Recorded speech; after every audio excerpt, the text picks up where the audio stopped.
right, we are back for the afternoon session. We are just coming up on 2 o'clock here in Saskatchewan, and we are just about to start our afternoon session, our first flight. We have primarily masters lifters, and Jessie Warren is our first lifter. She will be opening her squat at 95 kilos. So very successful morning session. Number of provincial records set, a few national records set.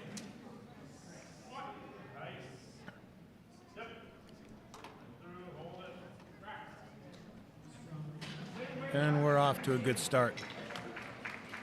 Jessie successful with her first attempt. Jessie is one of Ryan Fowler's athletes. Krista Sandy is up next. Krista is an 84 M1 lifter. Our group is primarily, as I mentioned, masters lifters. I believe it's all M1. Let me just double check here. It is. It's all M1 females. Large group of F1 females.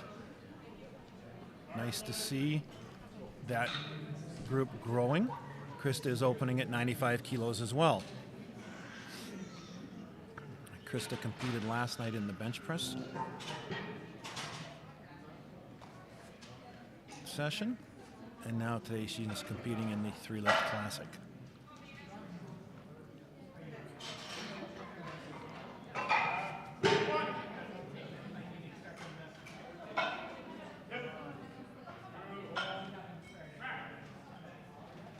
And a successful lift for Krista. Vicky Lees is our next lifter. She's opening at 100 kilos.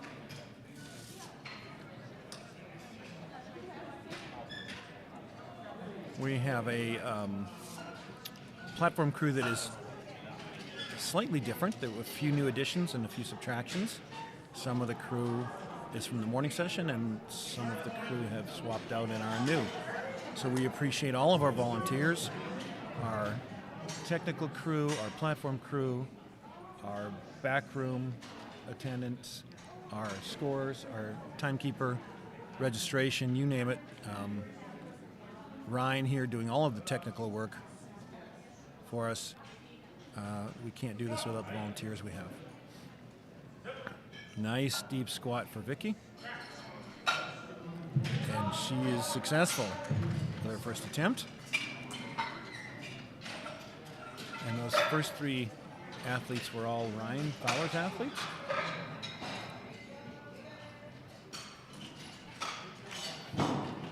And now we have Melissa Braitman. Melissa Braitman is opening up at 105. Melissa's a 63 kilo M1 lifter.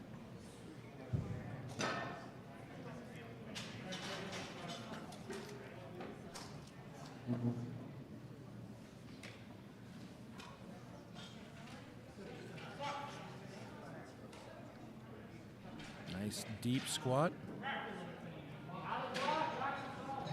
And 3 white lights for her.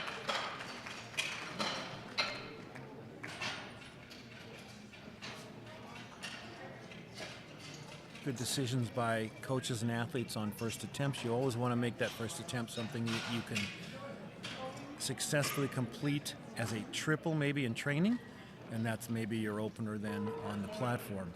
That tends to be the rule of thumb. That way you gain some confidence, you get that first lift out of the way, you have a successful lift, and then you can pursue a higher number on your second and third attempts.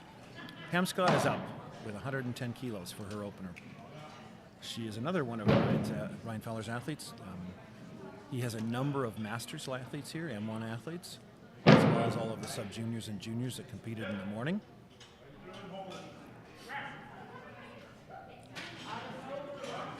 Nice smooth lift, nice technique, and a good lift.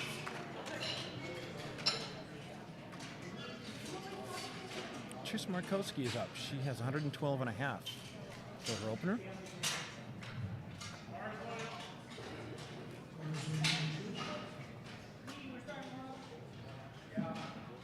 She is, I believe, a Bridge City barbell lifter.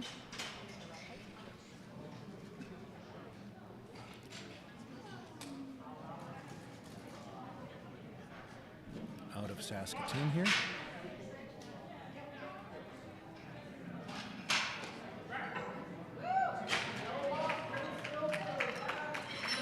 And it's a good lift. 2-1. Let me see what the red light was for.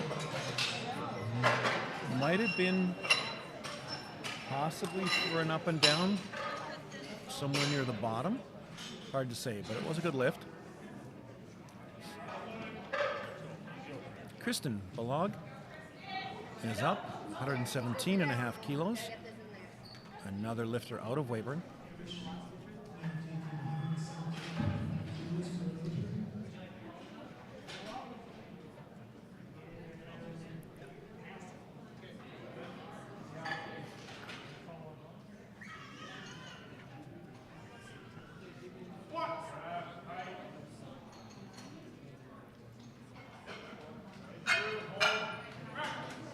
Very quick up and down for Kristen, and a good lift. Michelle McDonald's our next lifter, 125 kilos for her opener.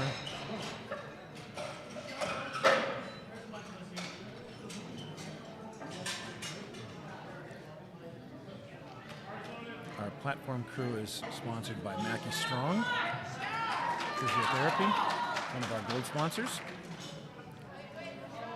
Another lifter out of Weyburn. I keep saying that, but there's really no other way to say it.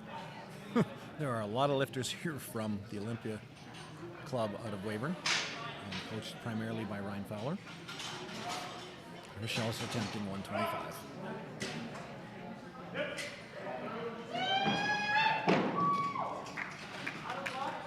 Three white lights, a good lift.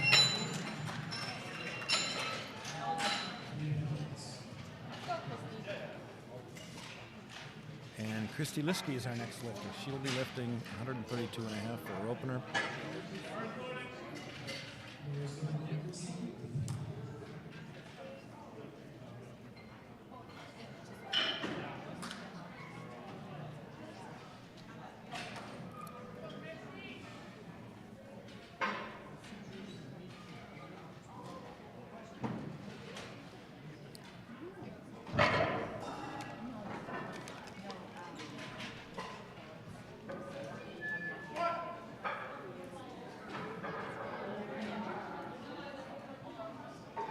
A little bit of a bobble on the way up. Generally good. Three whites. Good for her. Good first lift. Good opener. She's happy with that. And Heather Anderson is up. Heather Anderson is opening at 137.5. Just over 300 pounds.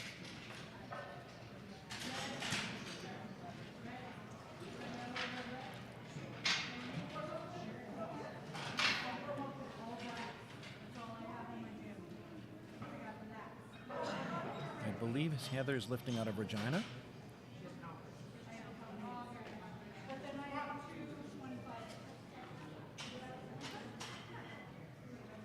Nice and deep. And a good lift for Heather for her opener.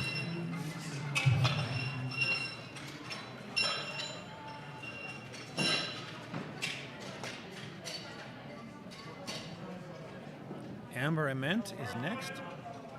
Amber is opening at 142.5. She is being helped by Shauna Hammer.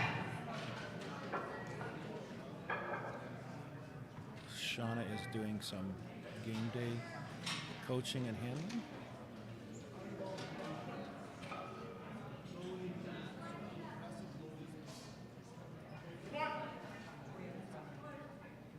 Nice and deep. And a good opener for Amber.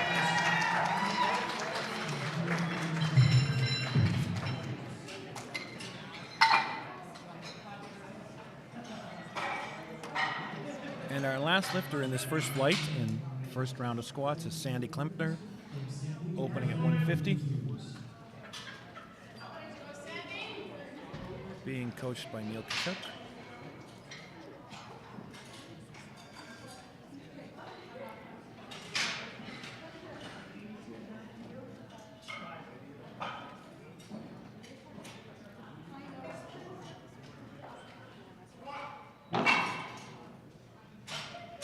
Nice and deep, up and down. and 3 whites. So all of our lifters have completed their opening squat successfully, which takes a lot of the nerves and the jitters and stress out of the remaining squats. Now you can pursue those numbers you may need, a provincial record if you're going after that, potentially a national record, or just a PR that you're hoping to achieve, or just getting the best total on the day. But it does take the jitters out because now you have a squat on the board and you don't have to worry about that little tension that exists when you haven't made a lift in a squat, bench, or deadlift. Those are now good for everyone. And now Jessie is back up for her second attempt at 100 kilos. And it's a good lift.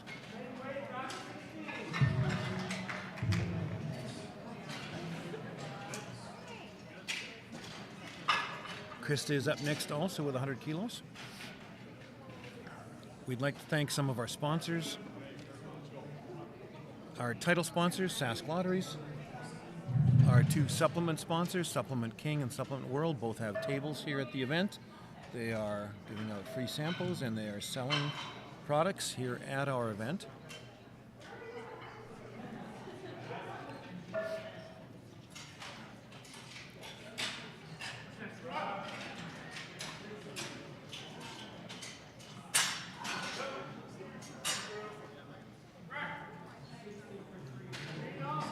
Krista with a good second attempt. You'll notice we were talking earlier, Ryan and I, about spotters and about the gloves that they use. Notice you have some spotters that are wearing gloves, some that are not. A little different from last session when I believe all of the spotters had gloves. You have spotters that are currently working to load the bar that do not have gloves. And again, that's a personal preference. Some individuals like the gloves as it protects your hands a bit from that constant repetitive putting the plates off and on, tightening up the collars, etc. Some of the spotters find them gloves get in the way a bit and choose not to use them.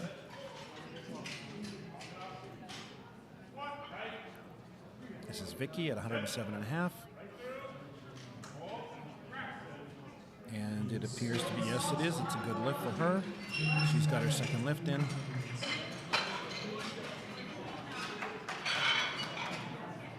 We have different referees. As you can imagine, we switched out 2 of our 3 referees. Our referees have to put in a lot of hours at events like this because we're limited by the number of referees we have. I was just talking to Tanner, and I believe we have 6 or 7 referees here today. And you have to have 3 for each session, so those referees are switching in and out all of the time. We have a session last night, we have 3 sessions today, and we have 1 tomorrow. So in the space of about 48 hours, 55, 60 hours, they are doing probably 3 of the 5 sessions at a minimum. So they're putting in a lot of work.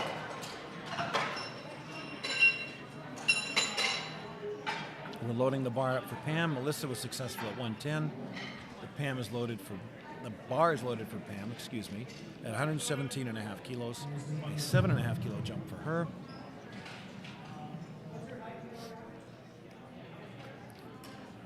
One of the things I'll talk about just to kind of provide more information for those people that aren't familiar with powerlifting, when there are ties, so in other words, the lifter lifts the same amount of weight as another lifter, lifter A and lifter B, there are tiebreakers. And the tiebreaker will first go to body weight. Whoever is the lighter lifter will win on body weight. If the 2 lifters are the same body weight, it will go to lot number. And what I refer to that is when you enter a competition, you are given a lot number randomly. You are assigned a number, you are chosen. All of the lifters are chosen randomly and then assigned lot numbers. The lower, or higher in this case, because it goes from 1 to whatever number of lifters there are to meet, the higher lot number, so 3 would be higher than 10, 6 would be higher than 9. The higher lot number then is given the win based on the lot number. So first it's on obviously how much you lift. Secondly, it's on body weight. And the third tiebreaker then is on the lot number. And if you look at a powerlifting screen on the internet, if you look at the scores and the totals and the weights that the lifters are lifting, you will see a lot number. And that's why that lofter is there. It tells it gives the individual an assignment within the competition, a placing, a number. That is the third tiebreaker. Pam with a successful lift, Tricia with a successful lift. Kristen is up at 122.5 kilos.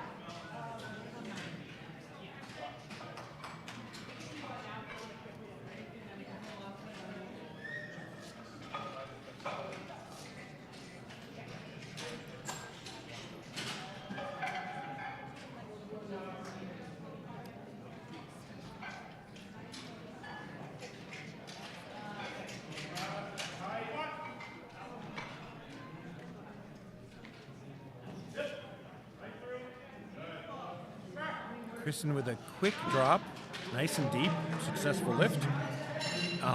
You will see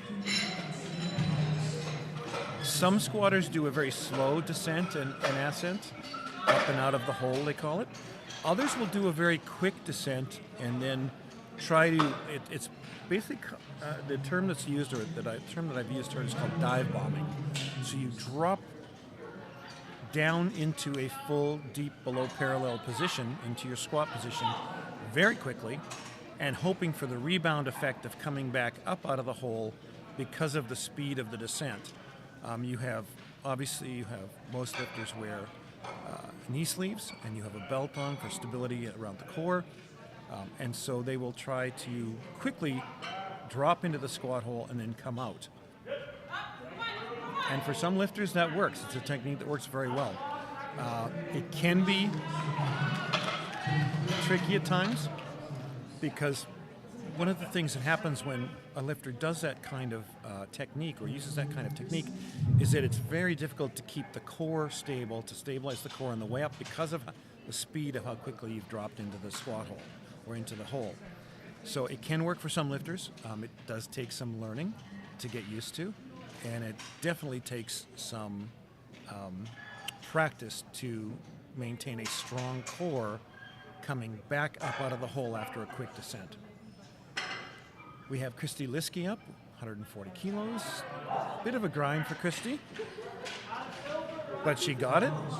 We have everybody so far in this flight successful on all of their squats. We are coming to the end of the second set of attempts. Heather Anderson is lifting 142.5 out of Regina. And she's being helped out by Donna Bodner, who lifted this morning.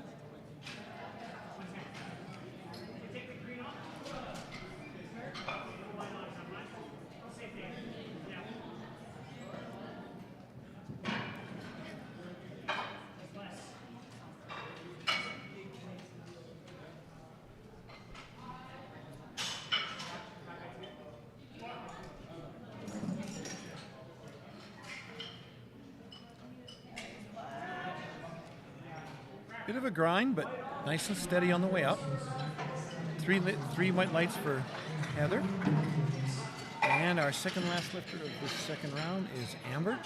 Amber is taking a 10-kilo jump to 152.5 kilos. That is 335 pounds.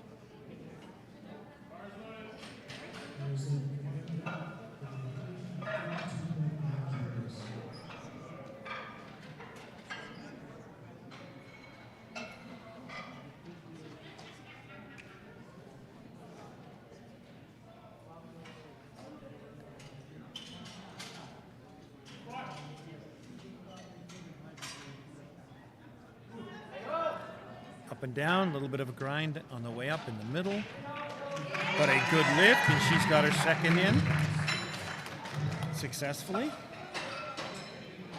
And our last lifter of the flight, her second attempt at 157.5 kilos. She's making a 7.5 kilo jump. Sandy. And the bar is loaded for Sandy.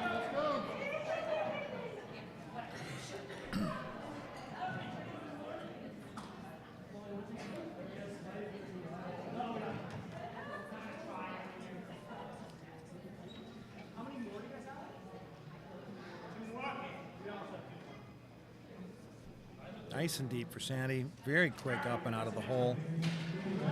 And 3 white lights. All of our lifters have completed 2 squats successfully.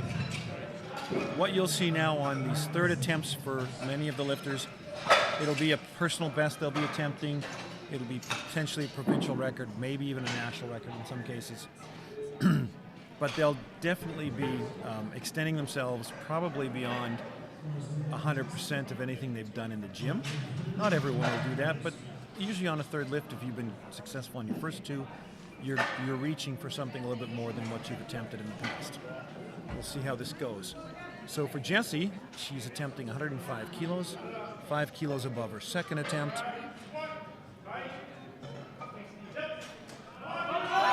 No, not quite there. She was on her way up, and then I think she lost her bracing or her core a little bit, and lost it about midway up. Krista is next. Krista is also attempting 105.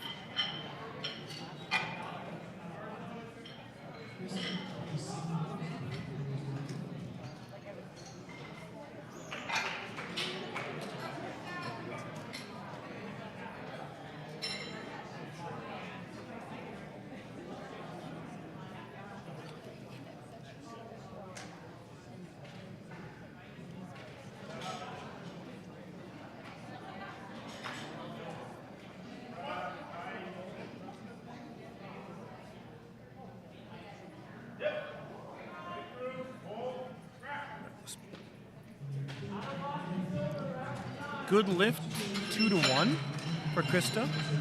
1 red light. It might have been for depth. That I thought it was close. So one of the judges on one side might have seen a depth issue. But 2-1, a good lift for her, and she is 3 for 3. Vicky is up next at 112.5 kilos.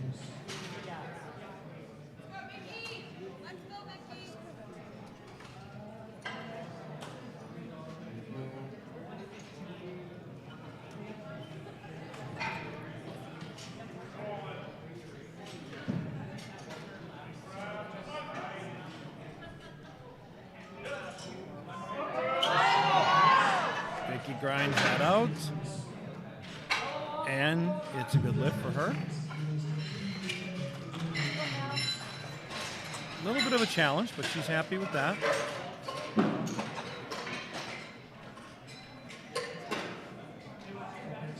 And Melissa Brightman, is up next. 5 kilo jump to 115 kilos.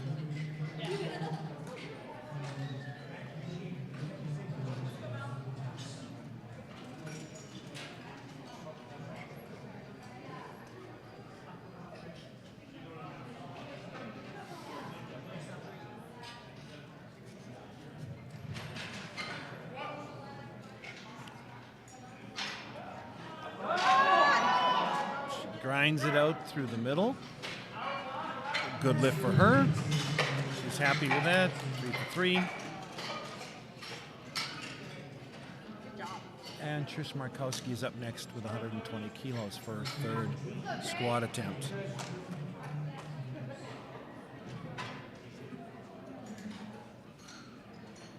She is being helped out by Amanda Wall from Bridge City Barbell, I believe.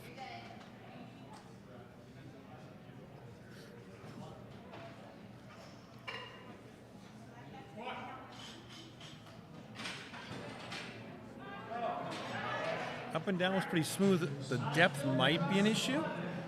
And yeah, she got a call for depth on the one side. But it's a good lift, 2-1. One of the referees saw something on depth on one side, and it was close, but it was a good lift.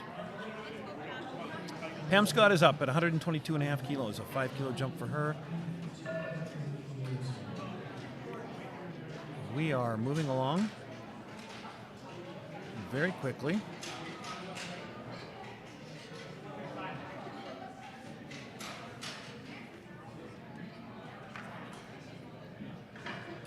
Again, we have a full house. We have some seats left, but for the most part, we have a full house again. This has been a well-attended event.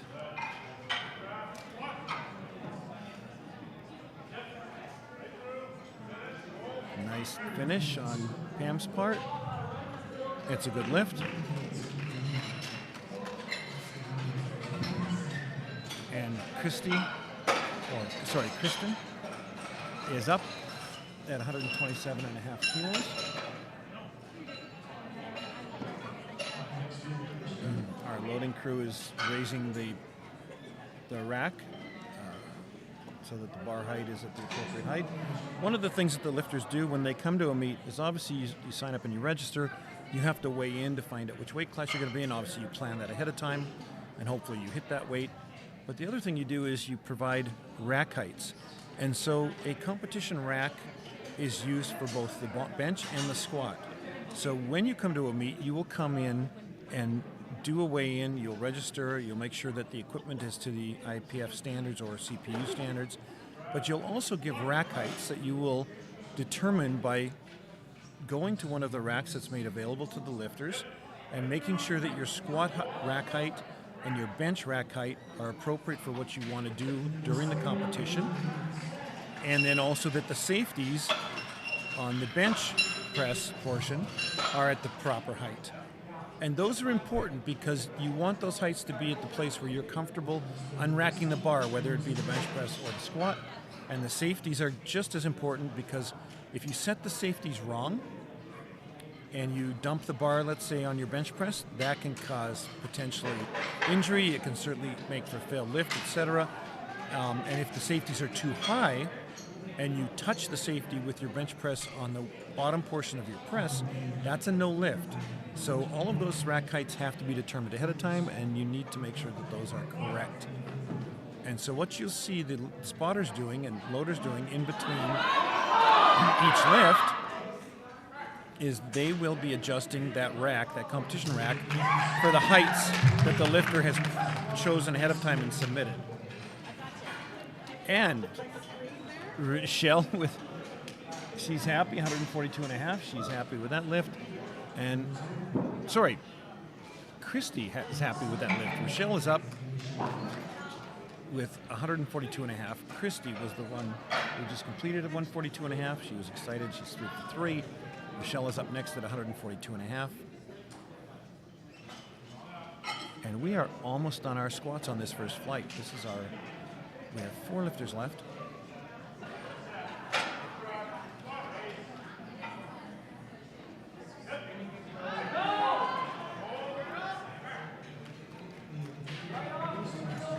And that's a good lift for Rochelle. Heather Anderson is up next at 147.5 kilos.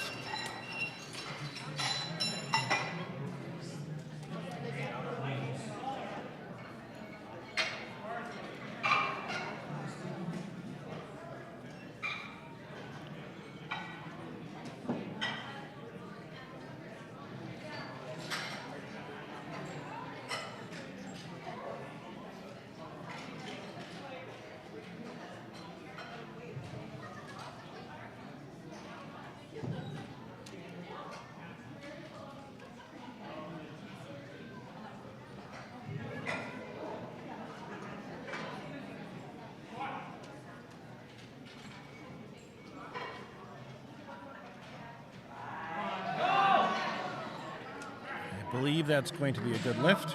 Yes, it is. She's got her 3 wet lights and 3 for 3 for squats.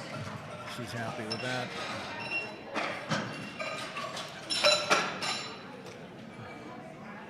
Two more lifters to go.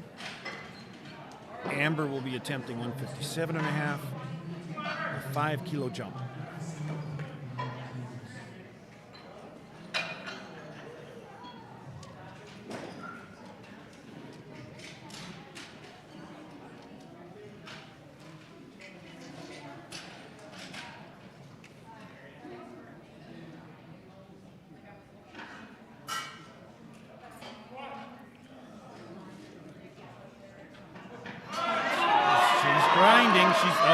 Nope.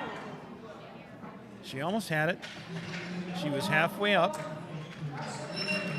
She kind of lost her core, her bracing a little bit on the way up. And once that bracing gets lost and the core becomes destabilized, it's very difficult to transfer that power from the legs back up, pushing the weight back up and forward. The transfer of power tends to get lost, and then that's a real struggle. Sandy is our last lifter of this flight. It's her third attempt. 165 kilos. It's a 7.5 kilo jump. She is attempting 363 pounds here.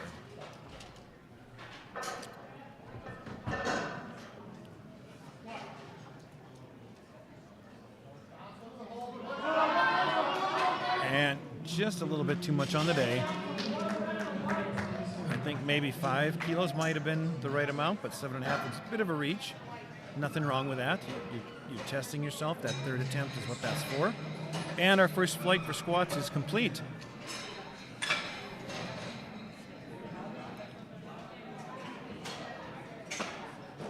And we will be back in less than 30 seconds for the next flight.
And we're back. We're just getting set up for our next flight. Our second flight this afternoon is our open female lifters. Florence is our first lifter. She is attempting 85 kilos for her opening squat. All of our lifters in this group are, I believe, open. Yes, all of our lifters in this group are open female lifters. So that is 23 to 40 years, 39 years of age, excuse me. 23 to 39. And Florence's first lift is good, successful. Pam Gerbrook is our second lifter at 87.5 kilos.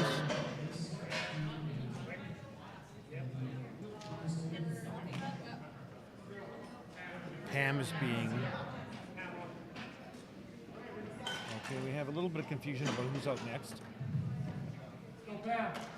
Pam is out next. Pam is being handled by Bridge City Barbell, and I believe being handled by Kelsey Amundsen. And we are into our second flight of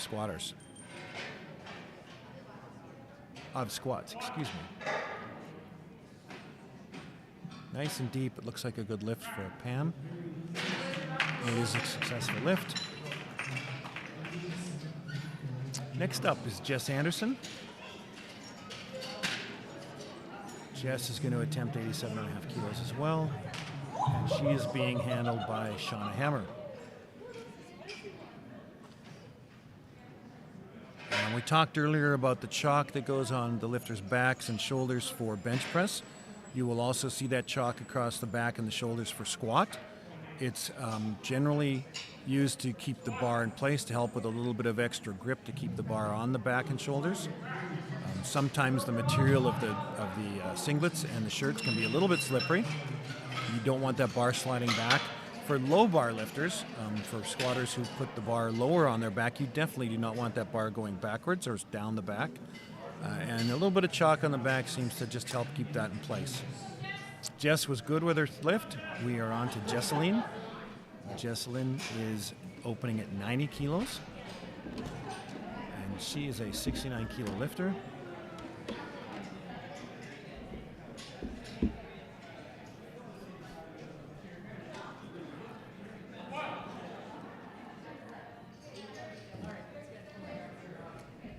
Very nice and smooth up and down, and a good lift. Michelle Johns is our next lifter. Michelle is a 52 kilo lifter. opening with a 100-kilo squat, almost double her body weight for an opener. She's out of unparalleled in Moose Jaw. She's one of my lifters, and it's her second meet. That's a big opener for a 52-kilo lifter. Yeah, she's stronger than she thinks she is. She tends to look at people around her in the gym and compare herself to much bigger people and think she's not as strong as she is, but she's a little monster.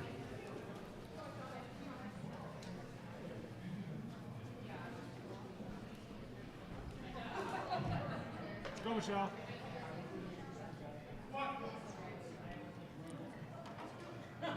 Nice and deep. Nice smooth up and down. And a good lift. Good opener from Michelle. Yeah. That should help to take some of the nerves off her. She's been extremely nervous. So. Yeah, I definitely think that first successful opener for her is a big one. Yeah. And for anybody, like sure. You want to get that first one in and just sigh of relief after seeing those lights, and you kind of relax and hopefully have a little more fun. Larissa's up next, 107.5 kilos. I believe she's out of Weyburn. Yep, she's out of Olympia in Weyburn. Yep, handled by Ryan. And we're just setting up the bar to change the rack heights a little bit. I mentioned earlier the importance of getting rack heights right and safeties right when you first come in and you register and you weigh in, and how that's so crucial for a lifter and what can go wrong when you don't get those right. Yeah, for sure. It's, the racks are very adjustable. They have about a centimeter and a half distance between the adjustments, so you can find just the perfect rack height for you to try and minimize the amount of strength you have to use to take it off the rack, and also get it as close as you can to how you usually train. Yeah, and that's I think that was probably the point I made. I didn't know about the centimeter and a half, but I mentioned that you're trying to find that rack height that you're comfortable training with, for sure, yeah. And simulate as close as possible. Yeah. So, and then the safeties being important too, because if you get the safeties wrong, two things can happen. If you're too low and you need the safeties, they're not really there, and if they're too high, it's actually a failed lift if they touch the safeties. Yeah, you end up doing a pin press off the safeties, and you don't get it anyway. So. Yeah, you definitely want to make sure you check those. Larissa was successful at 107.5. Sorry, Jennifer attempting 110.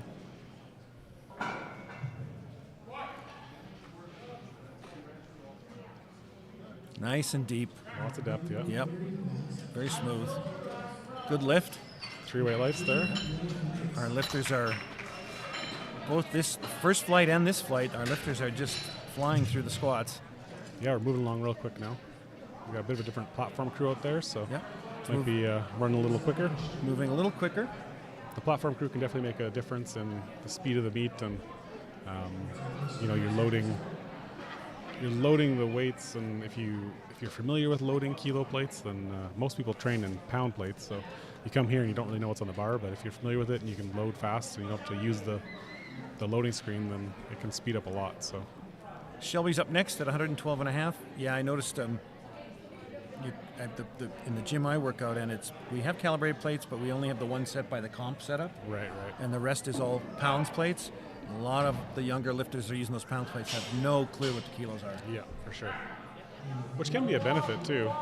3 weight lights there, good lift.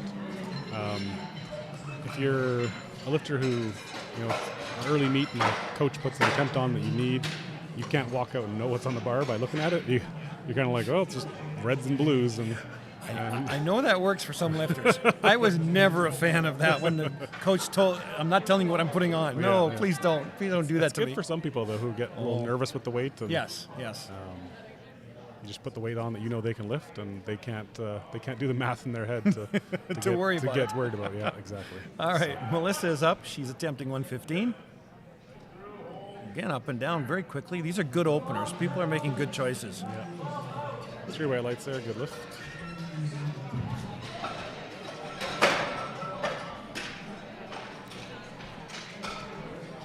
We're up at 125 kilos now for Jessie Young.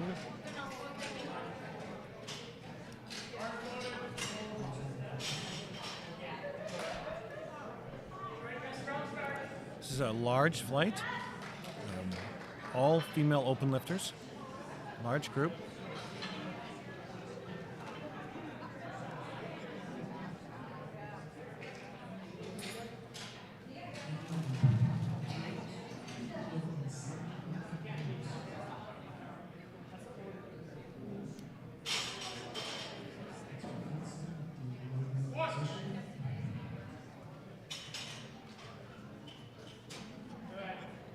Nice. It moved well. 3 white lights, good lift. I was mentioning earlier, Ryan, about low bar versus high bar squatting. I think Jesse was a low bar squatter there. Yeah, so yeah, I mean, it's definitely up to the lifter's preference. Low bar versus high bar. Low bar, you have to think about your back as like a lever arm, right? So the shorter you can make that lever arm by putting the bar lower, the easier time you'll have for your low back to do the work. Now, the opposite of that is a high bar, but with a high bar squat, you're going to probably be more upright anyway, so your low back's not going to be doing as much work. The problem with high bar is lots of times you'll tend to get, looks like Jenny's getting stuck or something Being asked to here. re-rack. Yeah, maybe Something's wrong. soft knees. Yeah, I think she's getting told her knees were a little soft, so Got to lock the knees up before you she start. still has 20 seconds to get that right and get a start command. Go. So you can see Jenny here, I'd say, is a high bar squatter. She's got the bar up high in her back, There which we means she's go. going to be more upright, so a little less low back involvement anyway. The only thing that happens is if you lose that upper back position and you get a little forward, it's going to be harder to maintain and get through that lift. That's 3 white lights, good opener there. her. Just a little technical fix as she was getting set up, and she made that adjustment and made the lift. So And this is just my thinking as I've done this. High bar lifting tends to favor quad eccentric lifters versus back eccentric lifters with low bar. for sure, yeah. Usually as a high bar, you're going to have more, definitely more knee flexion and get a little more quad involvement versus the low bar. You'd be a little more bent over, a little more hips and glutes involved in that. Definitely, that'd be the common belief. And it's going to adapt and change for every different body type, but that's generally the way you'd see it. Sure. Gail there with a lift at 150. She's successful. 3 white lights, good lift. Yep. All of our lifters so far have hit their first openers. We have Amanda coming up at 160 kilos, 352 pounds for an opener. And we'll have one more lifter, Sarah, in this round before we start the second attempts.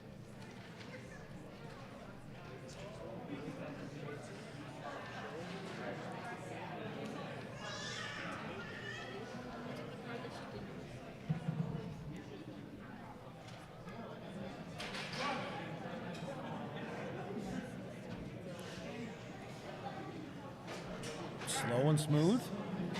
Yeah, looked good though. 3 Yep, white lights. good lift.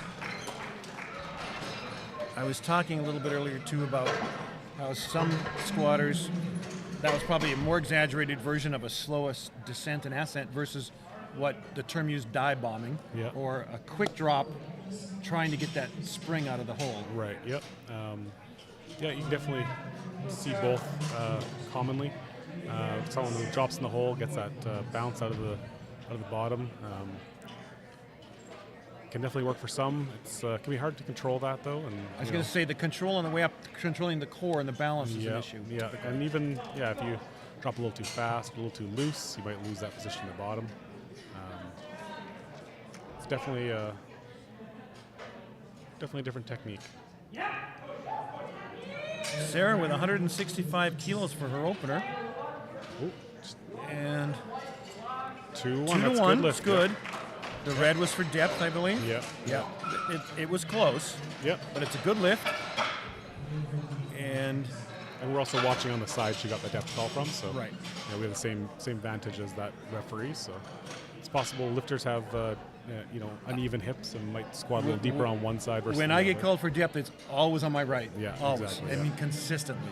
So we've put our bodies through a lot over the years, and one hip may not be the same as the other. It's and not the same so- anymore. All right, starting our second set of squats in this second flight. Florence with 90 kilos. 5 kilo jump up from her opener. 63 kilo weight class.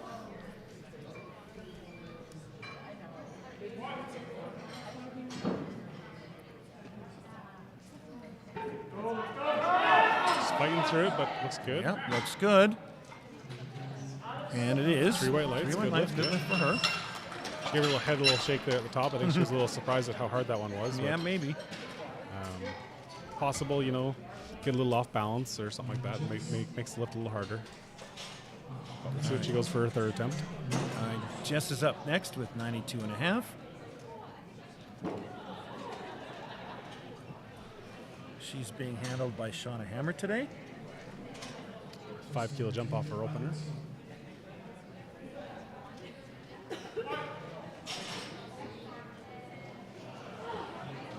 Lots of strength there. Yeah, that's more of a dive bomb style. That was more of the dive. Yeah, hitting the bottom quick and getting a little bit of spring out of the bottom. So good lift for her. Yep. Good second lift for her. Pam is up with a 7.5 kilo jump to 95 kilos for her second. And she's being handled today, Bridge City Barbell Club. I think it's Kelsey Amundsen.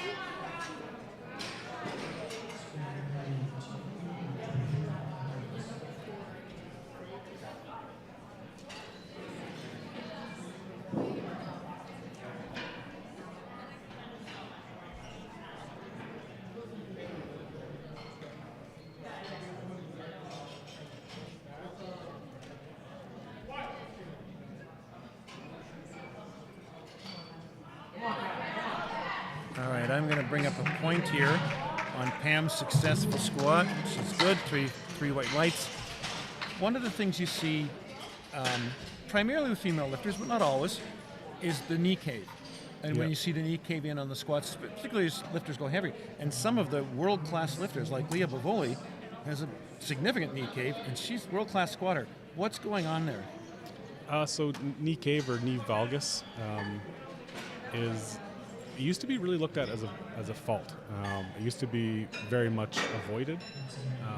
In recent years, it's become a little less of a concern, especially at women.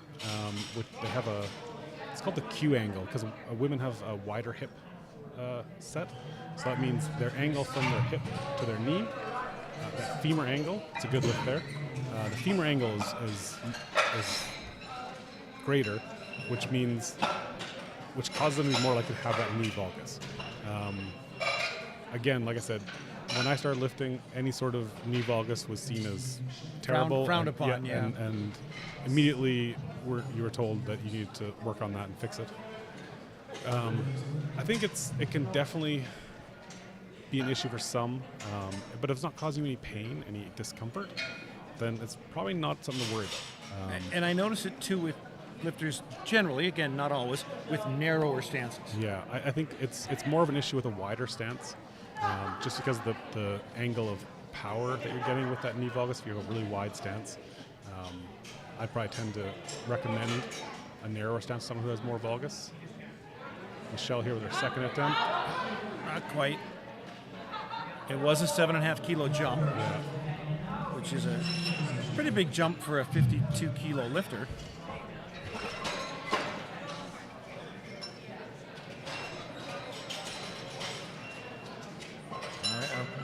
We had a bit of an aggressive plan for Michelle today, trying to hit her national qualifying total. So, you win some, you lose some, but it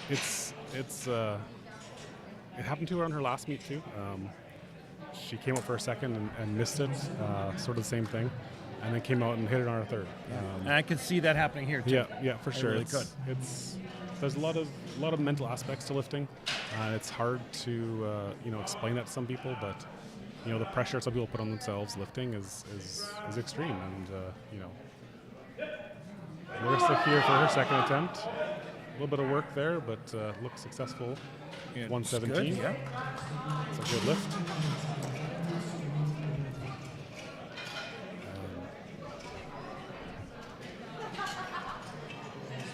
Jennifer's up next at 117.5 as well.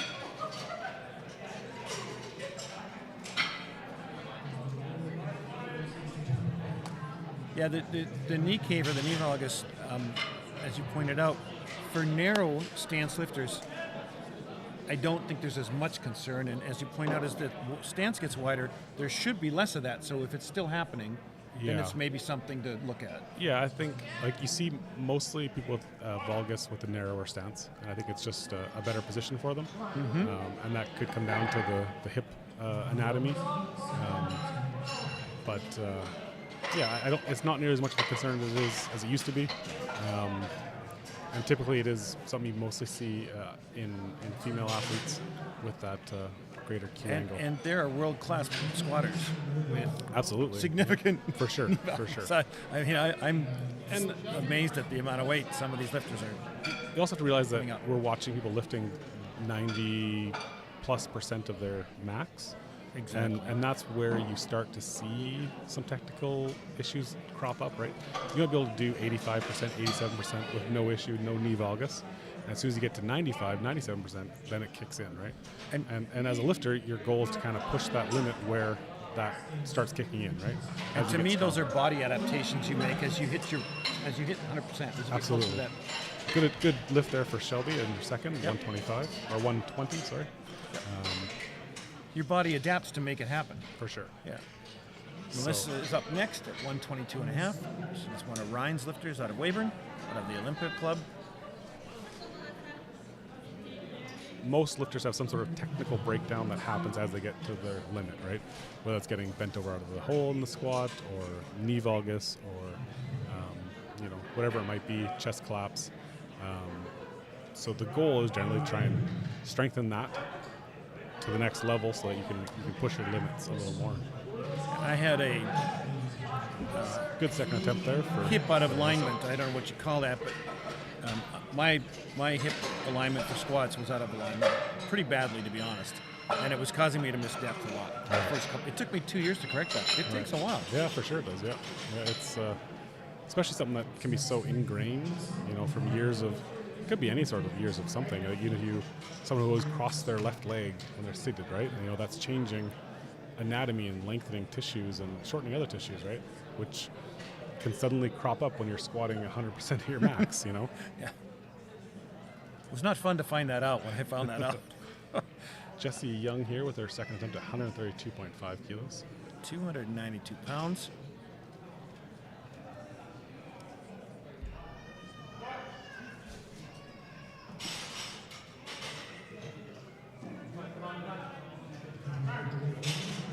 Nice lift. Good second attempt for sure. Jenny is up at 150 kilos. She's being handled by Donna Bodner today. I know she's out of Regina. Do you know what club she's out of? It says OPEX. She's OPEX, out of OPEX, yeah. I think there's a small group of them out there.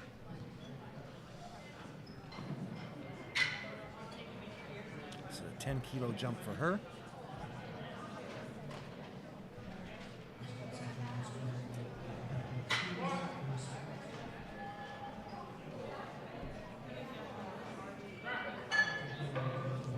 Good second attempt, 3 white lights. Quick up and down, good for her. So she had that little issue with having her knees locked on the opening attempt, but she's corrected that now and got a start command right away. Gail is up with 160 kilos. She's also doing a 10-kilo jump.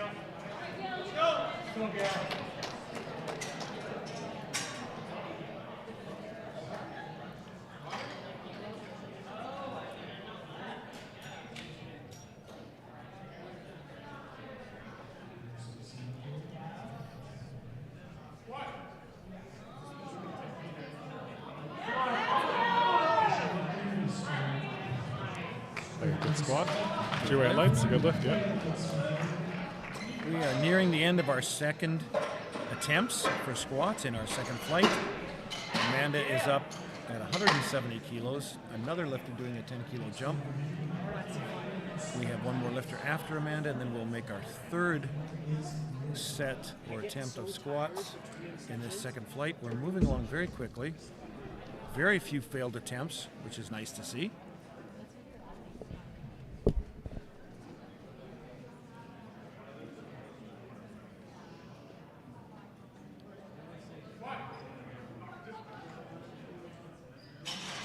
Amanda with a very slow descent and ascent, but very smooth, and 3 white lights, a good second attempt for her as well. So she's got to be happy with that. Our last lifter in our second round is Sarah. Sarah is attempting 175 kilos or 385 pounds for her second attempt. She's handled by Danny Heinz out of Bridge City Bar Club. Prince City Barbell Club, excuse me. I'm going to be here for another 8 hours, and I'm going to miss a word or two. I have not had enough caffeine today.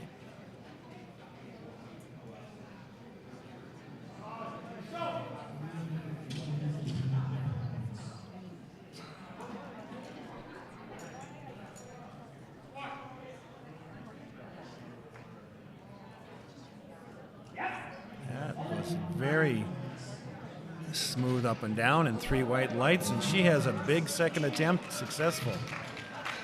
She's happy with that.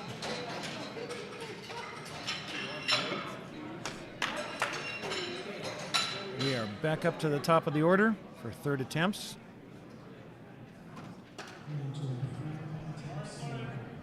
Florence will be attempting 90 kilos.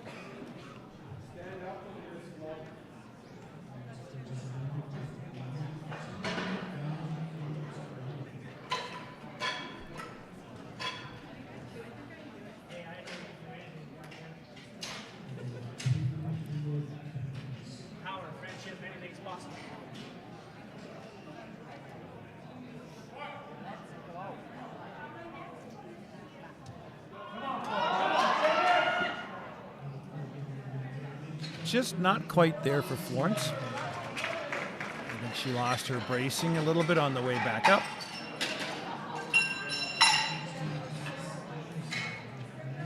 Jess is our next lifter, 97.5 kilos, a 5-kilo jump for her.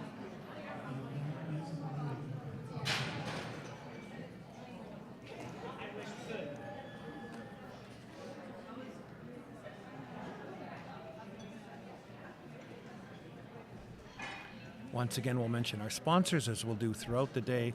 Our title sponsors, our platinum sponsors, are Sask Lotteries, Supplement King, and Supplement World. Our silver sponsors, Foundation Fitness, Bridge City Barbell, SBD Canada, SaskTel, Strong Arm Sport, and Great Western Brewing.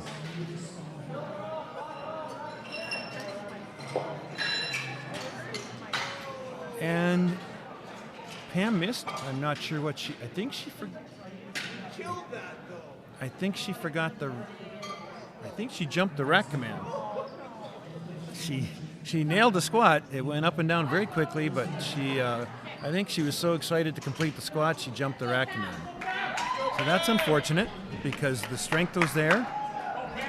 She completed the lift successfully, and then in her haste, put the bar back onto the rack before she was given the command.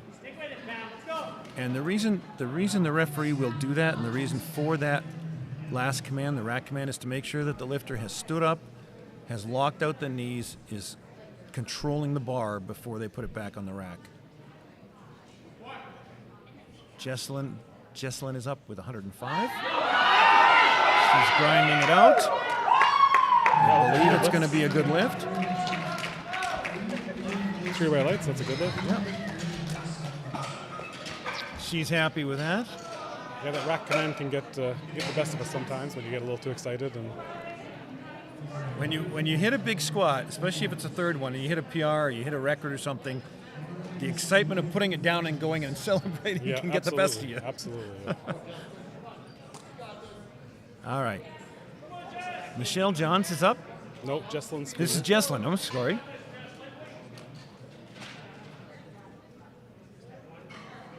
Jesselyn is up with 105. A 5-kilo jump for her.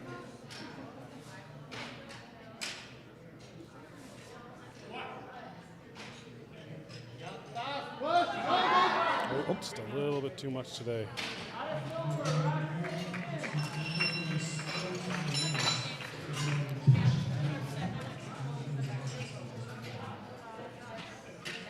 Michelle is going to take another attempt at 107.5 kilos. She missed on her second attempt at that weight.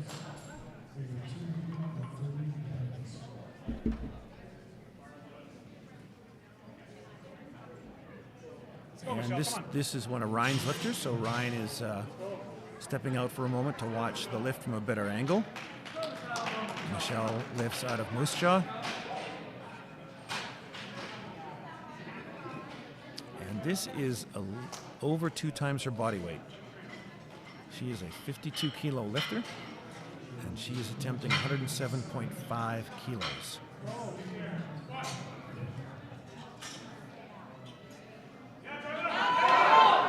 Not quite today. It's not quite there. 107.5 might have been a bit of a jump, but as Ryan mentioned earlier, they were being aggressive with her numbers. It was intentional, so there certainly is nothing wrong with reaching for a number that is at or just above your max on the day. Next up is Larissa. Larissa is making a 5-kilo jump to 122.5 kilos. Bar is ready for her.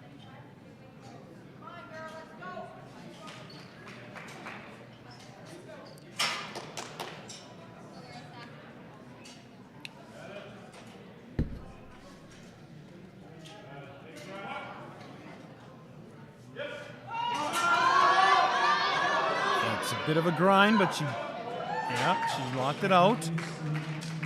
Did she hit depth? 2-1, she did. Both the side judges felt she hit depth. The center judge felt she did not. Again, it's always a different look from all three of those angles, but she did get 2 white lights, and it's a good lift. Jennifer is up next also with 122.5 kilos. A 5-pound jump for her as well.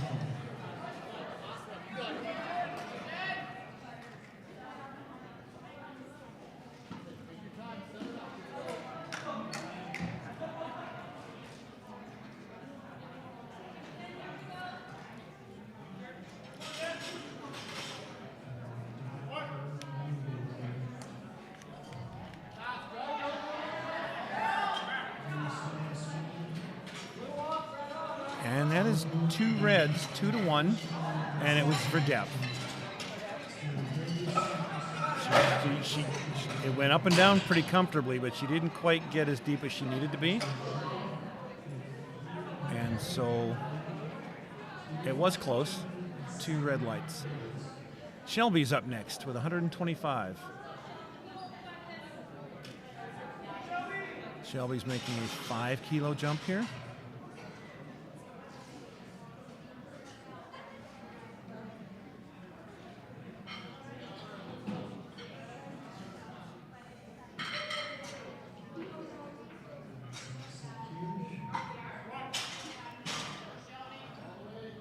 Nice and deep. She was close. She had it halfway up. She lost a little bit of her brace, and at that point, it's really tough to drive those legs when you don't have a solid core pushing the weight back up. Melissa's up next with 127.5. It's a 5-kilo jump for her as well.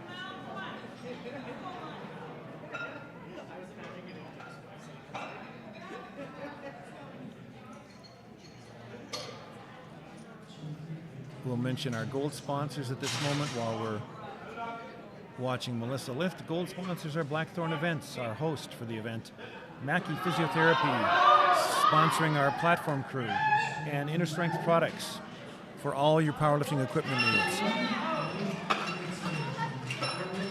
It's a good lift by Melissa. And Jesse's third attempt will be 137.5 kilos. Just over 300 pounds, 302 pounds for her third attempt.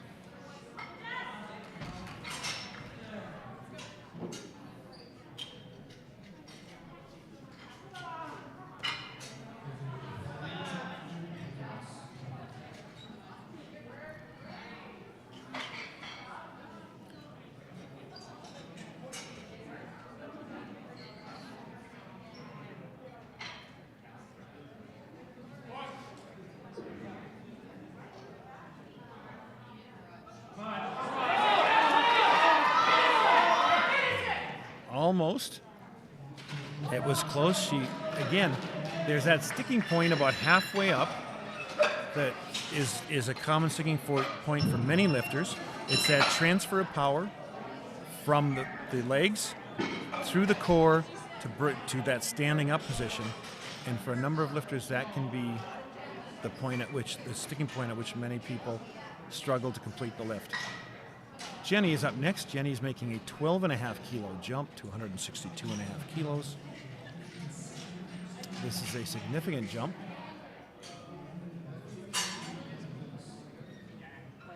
Her second lift went up and down very quickly. We'll see what happens. A little bit of a grind, but not much. That's a very good attempt selection for her third attempt, and she's successful. That's a 357-pound left for her third attempt.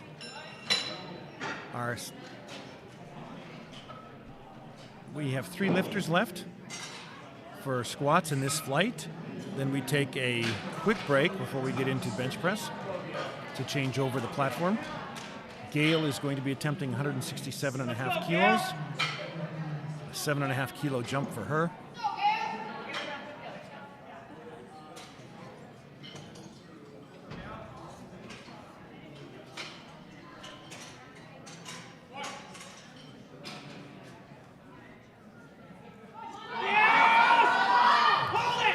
Got it, I think. She does 2 to 1. There was an issue of depth on the one side, but it's a good lift. Two white lights. And she's happy with that. Has gone 3 for 3 on squats today. Amanda is up next with 182.5 kilos. This is a 401-pound squat attempt at 102.5 kilos. This is a 12.5 kilo jump for her.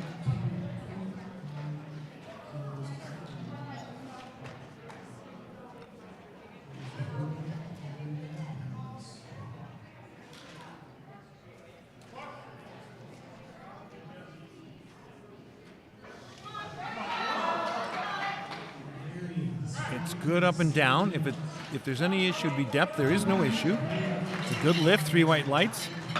Showing good strength, good attempt selection for her third attempt. Was right, pushing her 100%, but a good lift and a successful lift. Sarah, our last lifter of the flight, third attempt, 175 went up and down very comfortably. She is attempting 185, another 10 kilos. This is a 407-pound lift or attempt.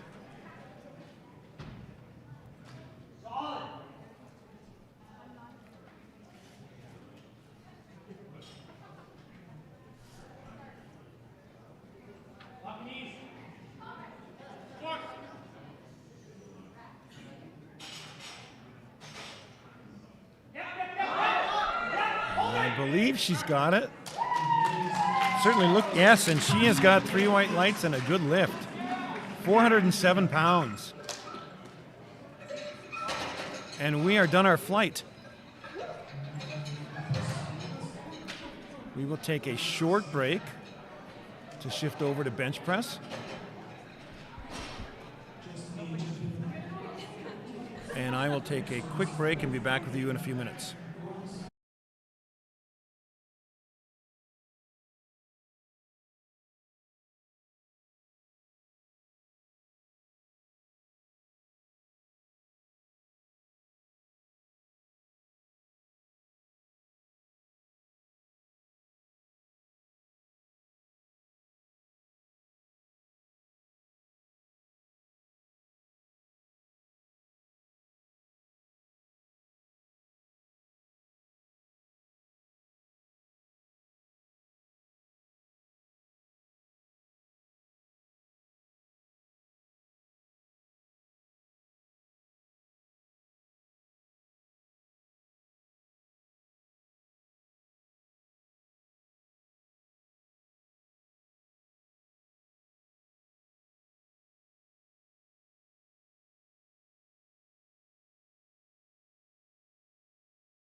All right, we are back for the bench press for our first flight of lifters.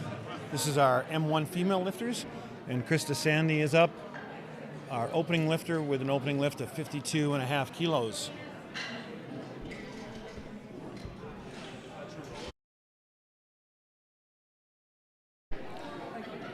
So we are underway.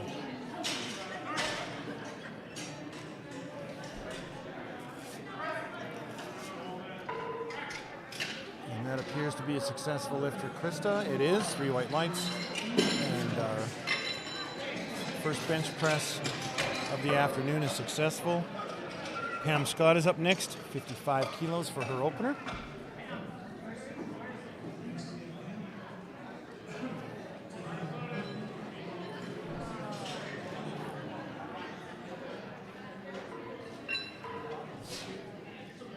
We have changed out the loading crew just slightly. We have a couple of new people.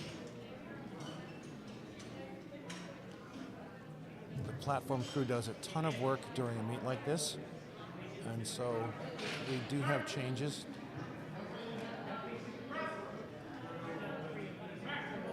At various times throughout the day. And Pam with a good lift at 55, and Trish is up with an opener of 57.5.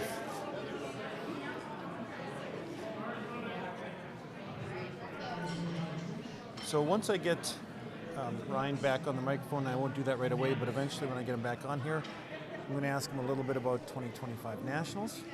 They're being hosted this year in Moose Jaw, Saskatchewan. And those will be at the end of February, from the 23rd of February to 1st or 2nd of March, I believe.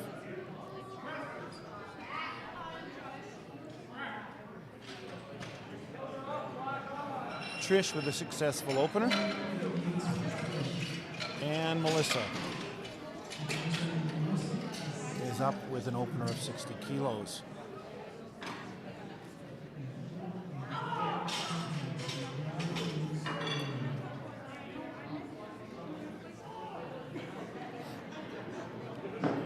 What you'll see right now as you're watching the platform is you will see one of the platform staff put a couple of risers for the lifters' feet for bench press. Some of the shorter lifters, the bench is standard, so some of the shorter lifters cannot put their feet fully flat on the floor, and so they are allowed to have risers so that they can put their feet, plant their feet solidly flat for the bench press attempt.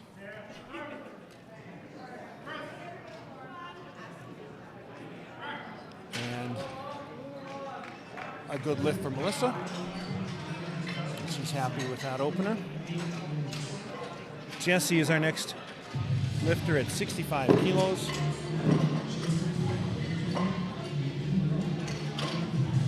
You see the platform crew changing the safeties, changing the platform rack to accommodate the height for each lifter.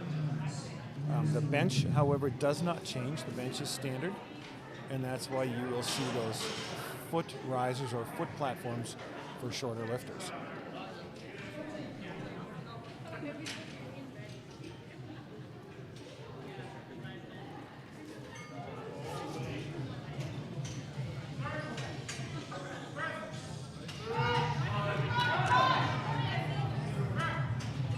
Bit of a grind for Jessie. We're waiting to see if that was successful or not. 2-1, it's a good lift. There was a red light by the center ref. I'm not sure what it was for. It might have been for a head lift. I don't think it was for her butt lifting off the bench. It might have been for her head lifting potentially. Vicky's up next, 65 kilos as well for her opener.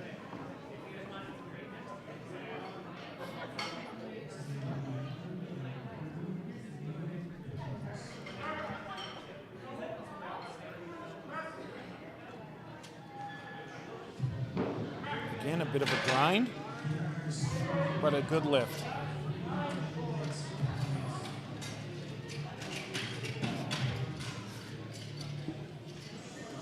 We have another lifter, Kristen, also opening at 65 kilos.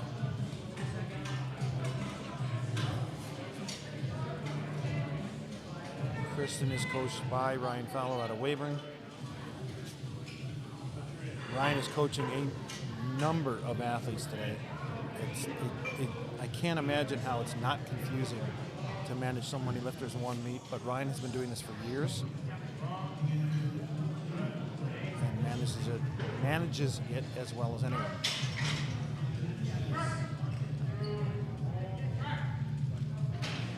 A nice opener for this and a successful lift.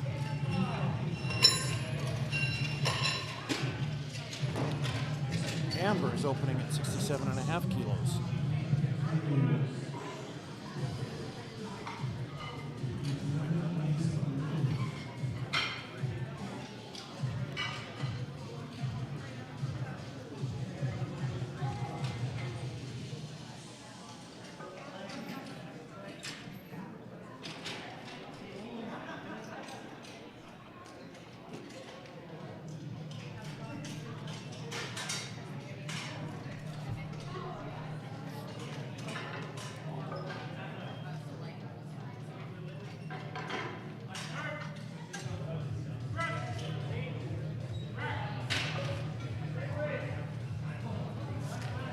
Two reds.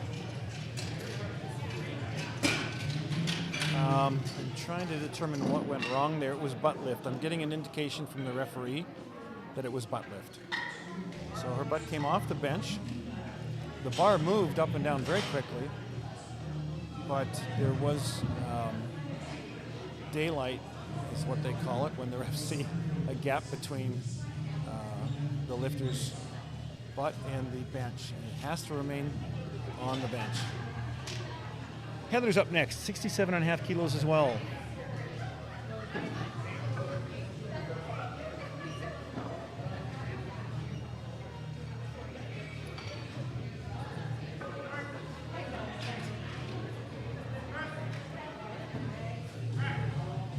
Very quick up and down, and she has a good lift for her opener.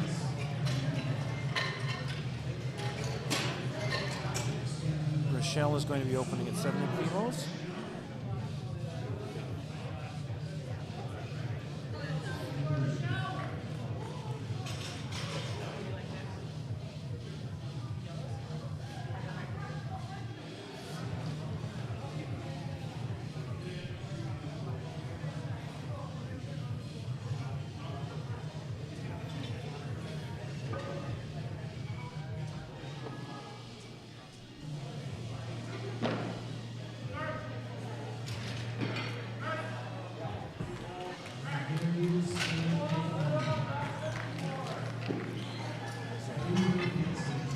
Good lift for Rochelle. She's happy with that. It's a good opener.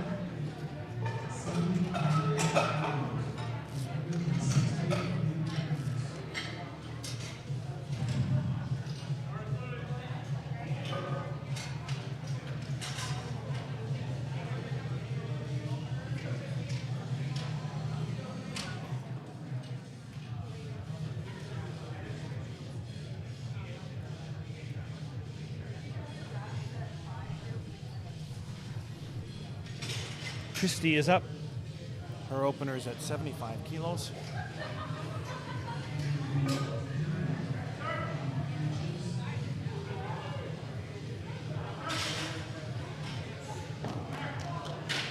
And a successful lift for Christy. Our last lifter of our flight, our first round of bench press, is Sandy. And Sandy is opening at 80 kilos, or 176 pounds.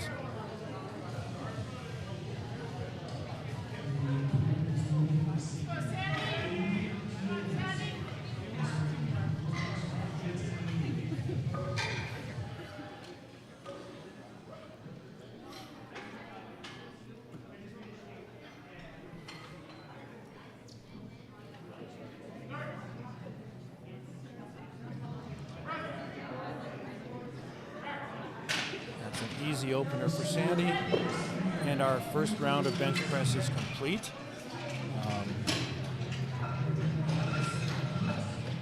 We are starting our second attempts at 57.5 for Krista.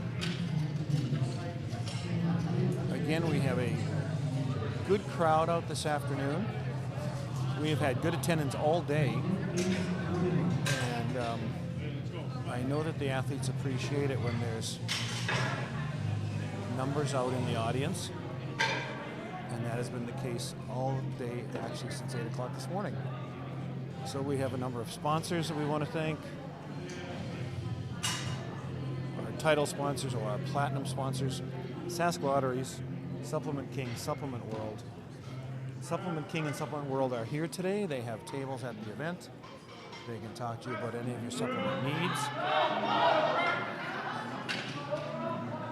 Krista, with an unsuccessful lift, couldn't quite get it back, moving back up. Pam is up next. She's adding 5 kilos to the bar, 60 kilo attempt.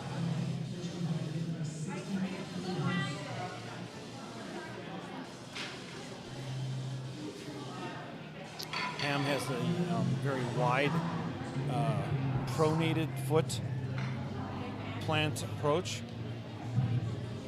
That approach is used by a number of lifters that feel that they're getting more of a leg drive or push back from that approach. It also, at least I've been told that I use that approach, that it helps keep the butt down for those that tend to have their butt come up off the bench when they're lifting. A good lift for Pam. And Trish is up. She's added 2.5 kilos to the bar, 60 kilo attempt for her second.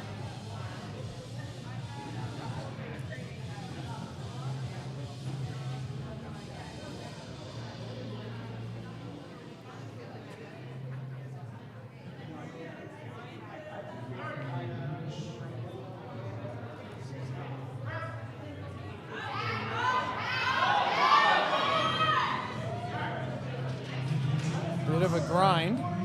She did get it though, it is successful. Bit of a grind.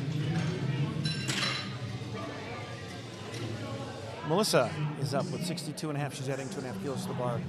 Melissa is another lifter who is going to be using the platforms in order to allow her to have flat feet while bench pressing.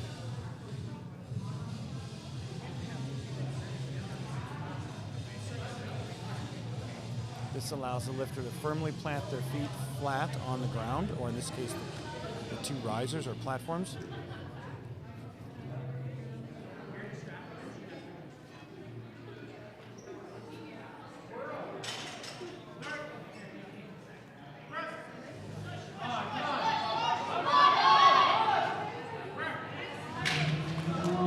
And a successful lift.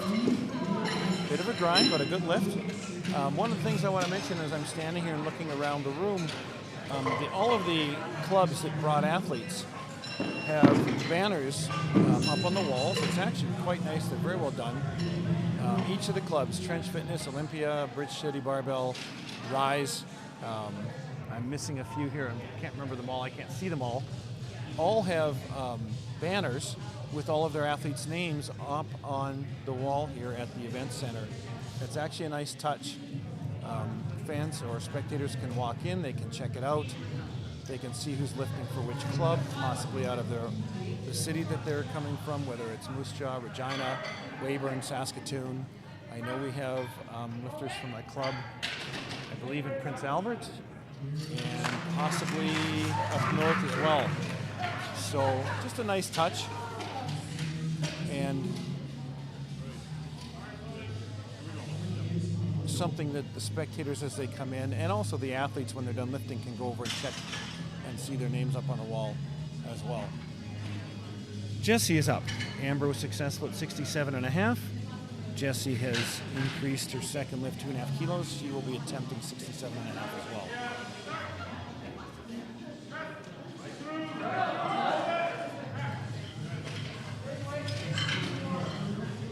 A good lift for Jess. And Vicky is up also with 67.5 kilos.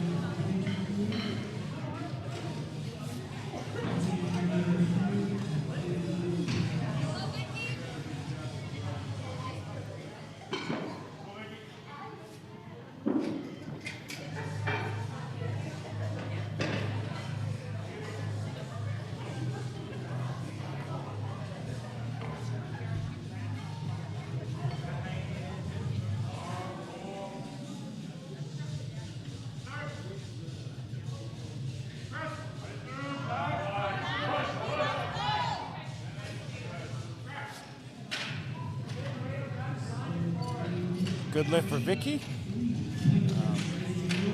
She had to work for that a little bit, but it was a nice lift. And Kristen is up also with 67.5 kilos for her second attempt. This is our female Master 1 flight. Our open females will be our second flight after this group. And then later on in the evening, we will have our male lifters. Masters 1 and open lifters.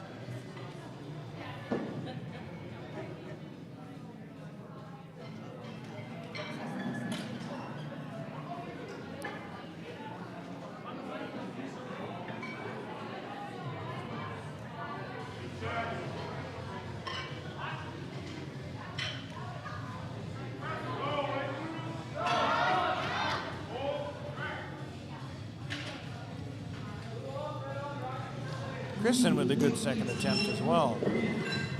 She's got to be happy with that after having missed her first. Oh, I'm sorry. She made her first, I'm sorry. She's got to be happy with the second attempt. And now we have Heather Henderson. She's making a 7.5 kilo jump to 75 kilos. This is a significant jump on bench press.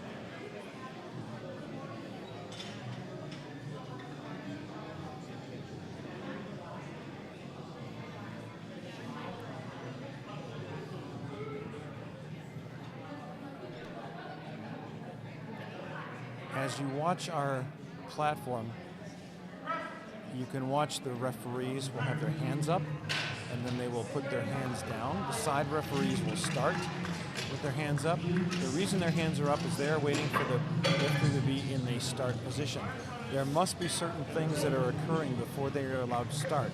Their feet must be flat on the floor. Their point of contact, their head, their shoulders, and their butt must be touching the bench, and the bar must be still above them. Their arms must be locked out before they can be given the press command. Once the two side referees see everything that they feel is in order, then the head referee will also give the command, and that will be the start command.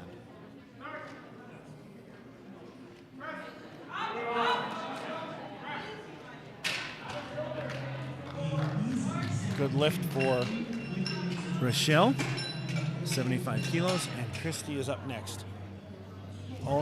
Christy has decided to take 77.5 kilos. So when the referees have their hands up and when they bring them down, that is the indication to the head referee that the lifter is in the right position.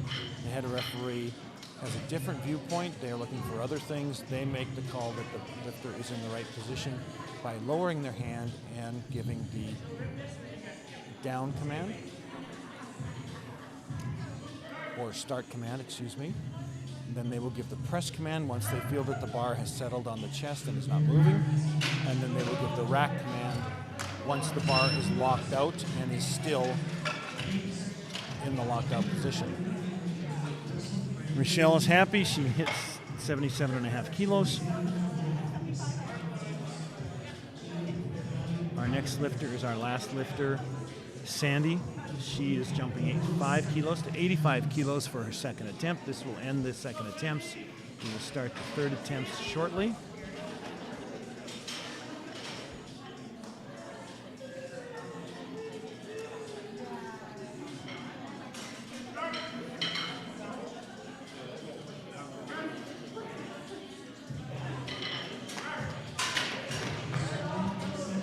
Good lift for Sandy. So we finish out our second attempts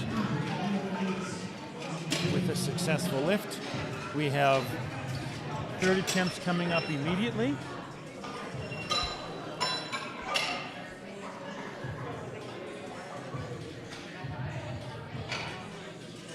And Krista will come back and attempt 57.5 kilos again for her third and final bench press attempt.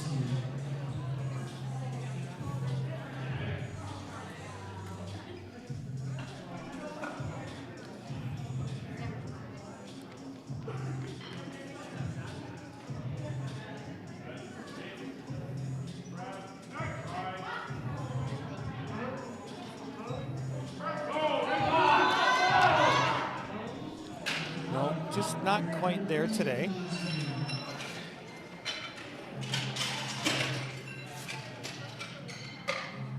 Trish has added 2.5 kilos to her final attempt for the attempting 2.5 kilos. She is out of Bridge City Barbell Club, handled today by Amanda Wall. And we are working our way through the third round of our first flight of bench press.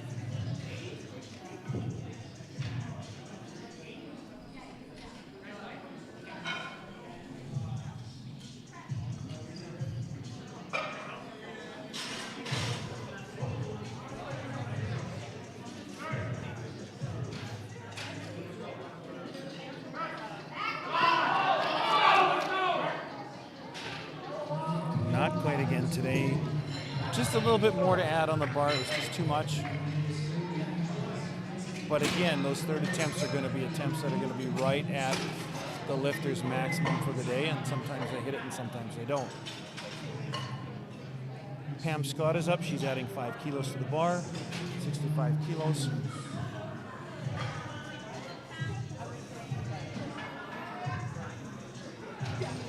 Pam is lifting out of Olympia Club in Wavering.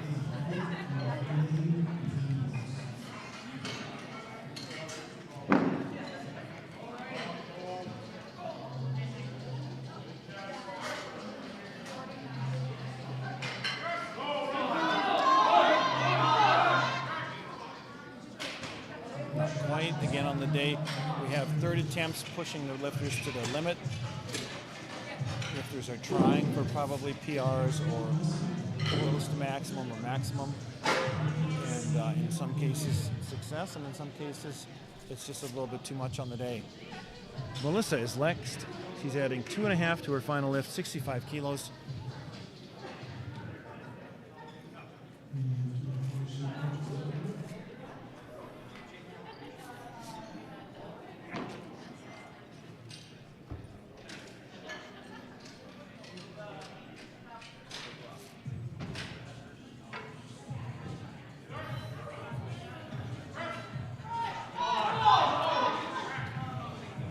And that's just a little bit too much on the day.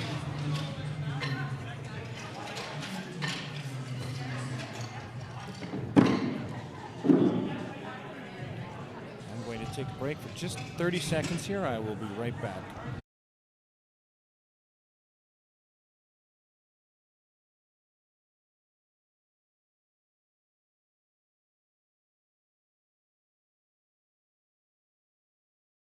All right, we are back. I just was adjusting the microphone. I didn't want that sound to be part of our broadcast. I am back, having adjusted the microphone. And Jesse with a 70-kilo attempt, not successful. Vicky is up next, also attempting 70 kilos.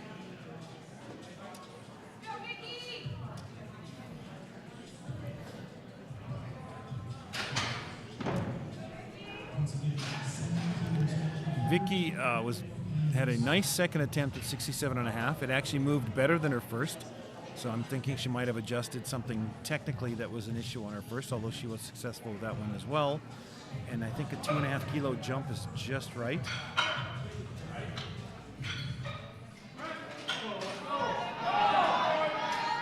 And again, we're not quite there today.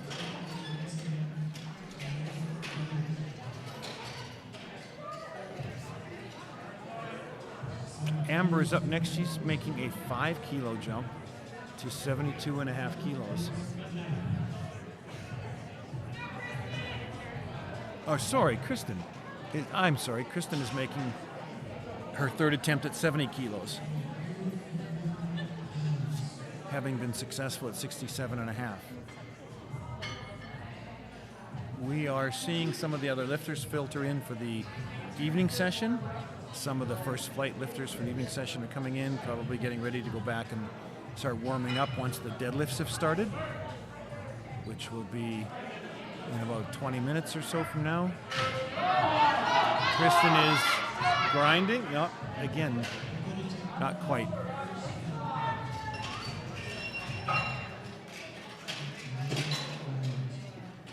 Amber is up next with a 5 kilo jump to 72.5 kilos.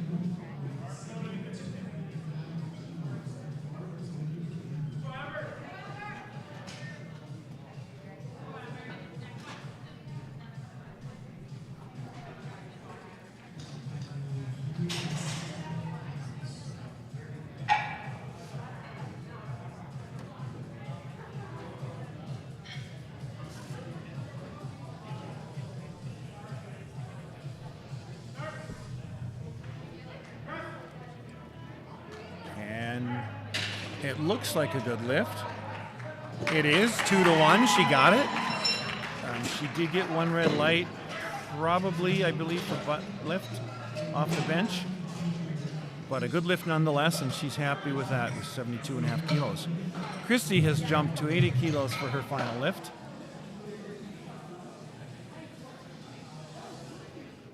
Bars loaded. Our platform crew has been very efficient, changing out plates and changing rack heights very quickly this session.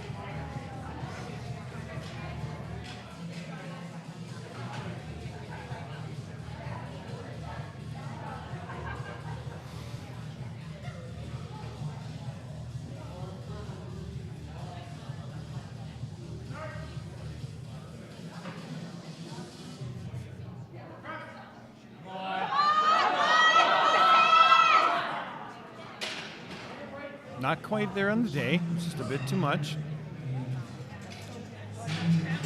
Rochelle will be attempting 80 kilos. We have, if you want to come out and watch powerlifting, you can come to the Martinsville North Community Center. We are a few miles north of Saskatoon. It's a beautiful facility. It's brand new, or looks brand new. We have lots of space. I mean, the seating was full at one point. We have a few seats available now. We can always put more chairs out if needed. We have a concession stands open with a variety of things to offer. And we will still be here. We have the remaining part of this session, the afternoon session, then we will start the evening session sometime after 6 o'clock. So, again, another lifter that not quite on the day. Those third attempts have been kind of tough for our bench pressers today. We have not had a lot of successful third attempts.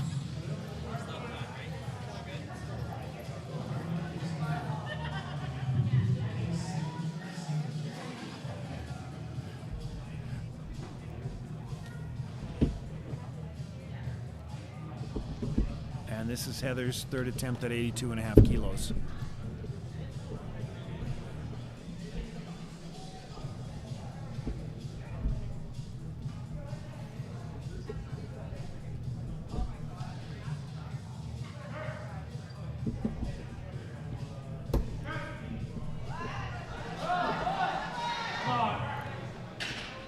Not quite there. She's just couldn't quite finish the lockout. And Sandy, this is our last bench presser of this flight. We'll be attempting 87.5 kilos. And then we will take a short 1-2 minute break, maybe not even 1 minute at most, and we will start our second flight of female open lifters.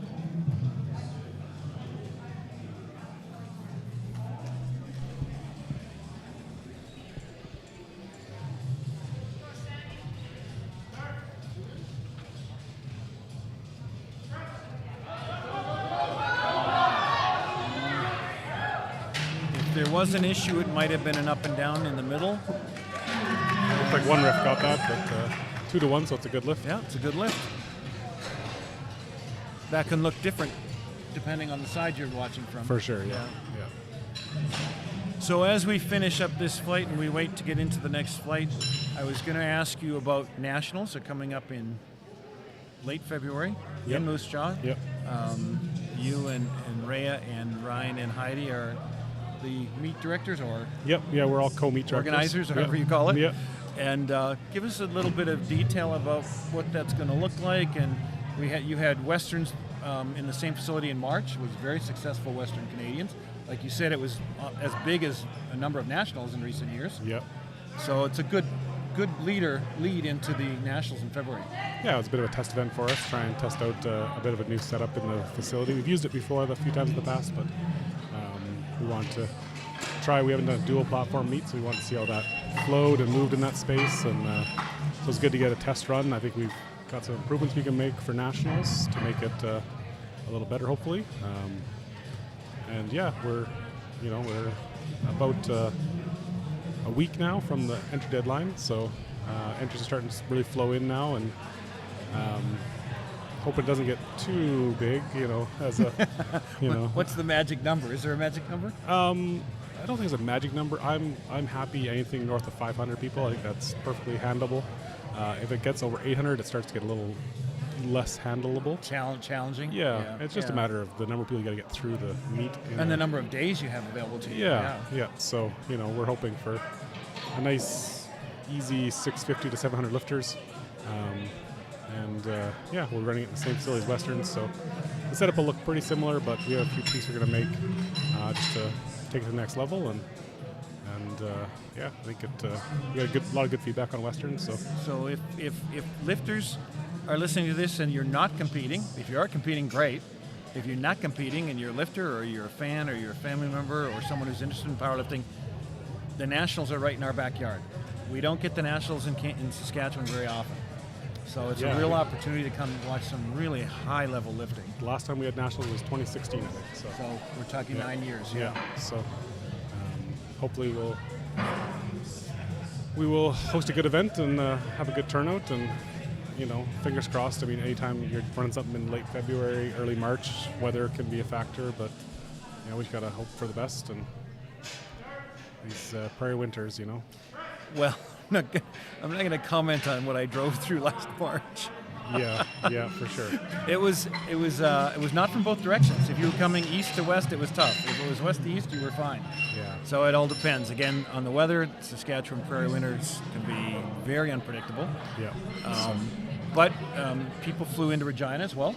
Yeah, and that was an opportunity. I mean, there's certainly, if you're not coming from Manitoba or Alberta or Saskatchewan, and even if you are, you can fly into Regina. It's, a 35, 40-minute drive? Yeah, it's a pretty simple drive. You take a right turn out of the airport, a right turn out of the highway, and then drive.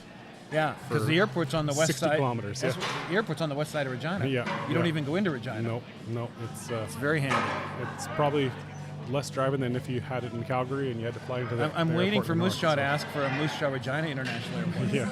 That ain't going to happen. Yeah. No, we're pretty close to the airport, so. Right. So yeah, I think it's a real opportunity for anyone that's interested in powerlifting, that's interested in a high-level athletic event. There will be lifters from this event that will be there. Oh, for sure, yeah. There will be lifters from across Canada there, and there will be, obviously, international team choices being made simply by virtue of people winning and placing at all of the different events. Yeah, it'll be the international qualifying event for most events. The only events it won't do for will be the Open Classic Worlds and the all of the bench. For Worlds. Yeah, right. the bench Worlds, yeah. Yeah. So everything else, if you make an international team, whether it's North American bench, masters, non-bench press. Yeah, juniors, all of those individuals will be attempting or decided if they're trying to make the team, but it will be decided who makes the team based on those placements at nationals. And speaking from our Western event, we had some great battles.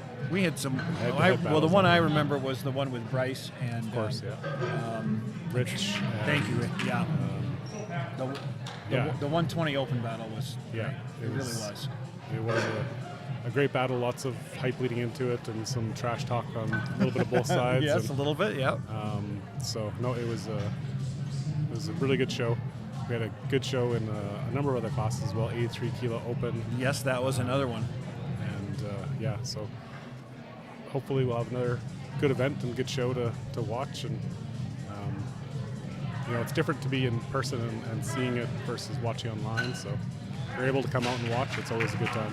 Yeah, it's when you see those kind of competitive type classes where you have like a Bryce Krawczyk and I think Lucas, and you would going up head to head, and there were another couple other people that were involved in that.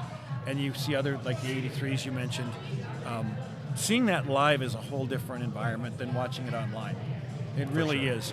You just don't get that.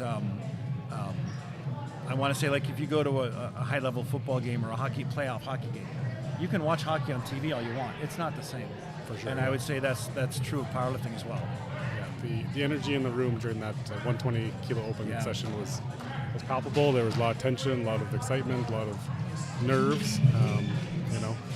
It was a big battle to determine who got the spot, and then because of the qualification system last year, it ended up being all for naught because the guy that got the spot lifted Easterns a couple weeks later. So exactly. But luckily we've kind of remedied that, and we'll have just nationals as you're qualifying again. So we're making that transition back to where nationals. This will be the last event where nationals doesn't qualify everything. That's right. Yeah. 2026, everything will be decided at nationals. Yeah. Right. All right. We are back to our bench pressers. Michelle is lifting or attempting 60 kilos. That looked like that went up and down pretty successfully. Yeah. Yes. There we go. There's a smile. Yeah. There's a smile. There we go. She gets down on herself, but she's like I said earlier, she's stronger than she thinks she is. And she was, her boyfriend was telling her, coaching her right now, he's like, you're the lightest person lifting, and you're the 8th person out for bench, right? Like, she's got to be reminded of those things. Exactly. Yeah, exactly. So she trains with a lot of big people, and she thinks she's. Well, she just bench pressed more than her body weight. Right, exactly. As an opener, easily. Yeah, as an opener. Yeah. So. No, she has to be reminded of that stuff. Yeah. So good for her. Larissa is up next, 62.5 kilos.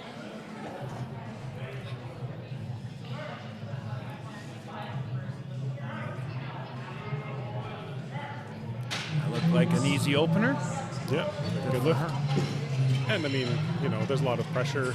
People trying to hit the national qualifiers. And it's not like, when I started lifting 20 years ago, the national qualifier was quite easy to achieve. So they have changed the numbers over the years. Absolutely. Dramatically. Yeah. Most people would hit their national qualifier in their first couple of meets, right? Okay. Now they're getting more challenging. What are the national qualifiers based on, an average of lifters across the range, or? So they use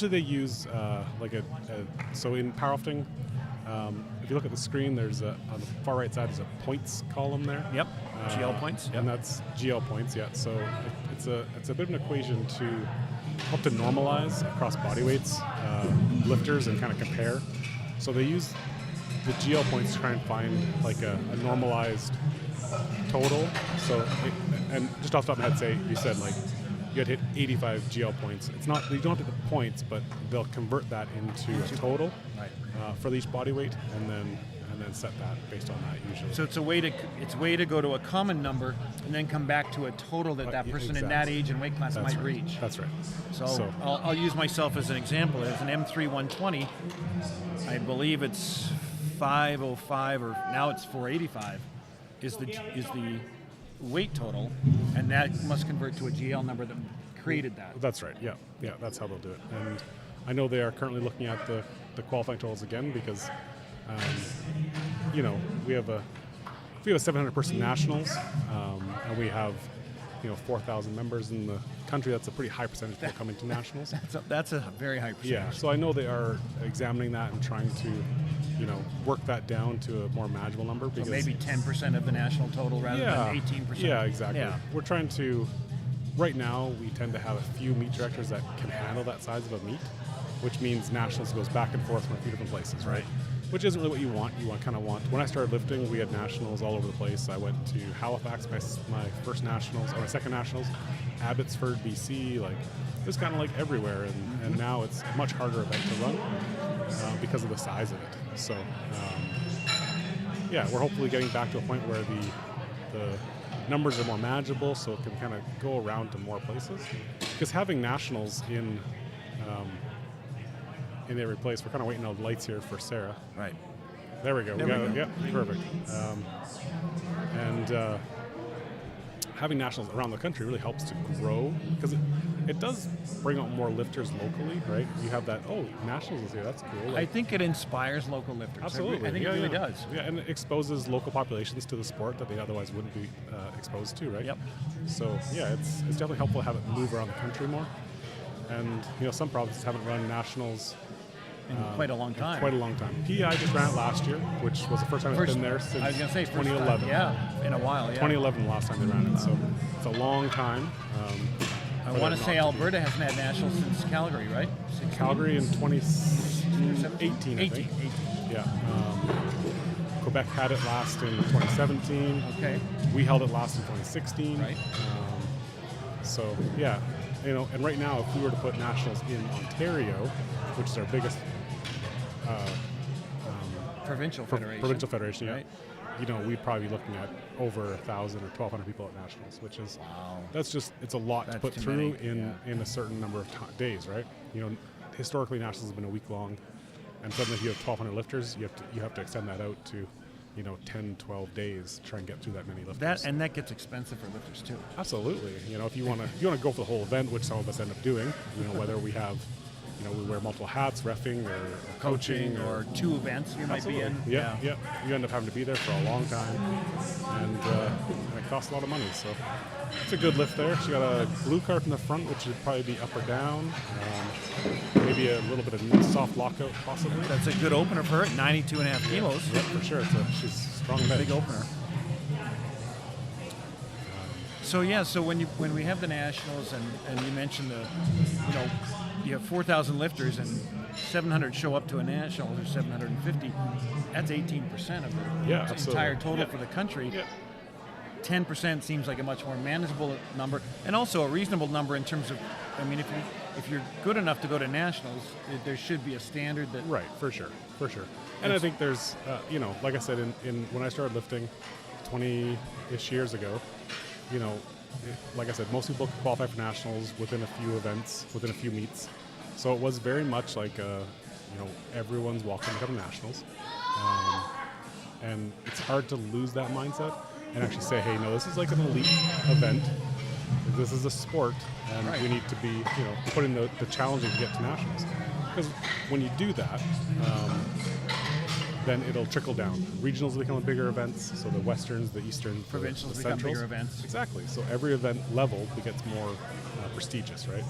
And I wouldn't expect to start a sport next week, say I start swimming. And make nationals. Within a year of lifting, of swimming or something. So it's just a mindset shift that's been hard for some people. But it's coming around, and I think it'll just elevate the sport further. How much impact has the rise in popularity of classic lifting versus equipped lifting? About 10 years ago, there was that transition where all of a sudden now classic lifting is a big deal at nationals and international events, and it became kind of the norm very quickly. How big of an impact did that have on how some of these events get so big? 2013 was the first Classic Worlds. 2012 they had a Classic Cup, which was the preamble to the Worlds. But so Classic really came in just about 12 years ago, and it was explosive growth for the sport. Previous to that, when I started lifting, we had about 600 members in the country. So now we're over 4,000 now, and almost all that growth has happened in the last 12 years with classic lifting, right? And as a equipped lifter primarily myself, I still think there's a part of that sport that's important, and they're very different. They're not. I always compare it to, in athletics, you have high jumping and you have pole vaulting.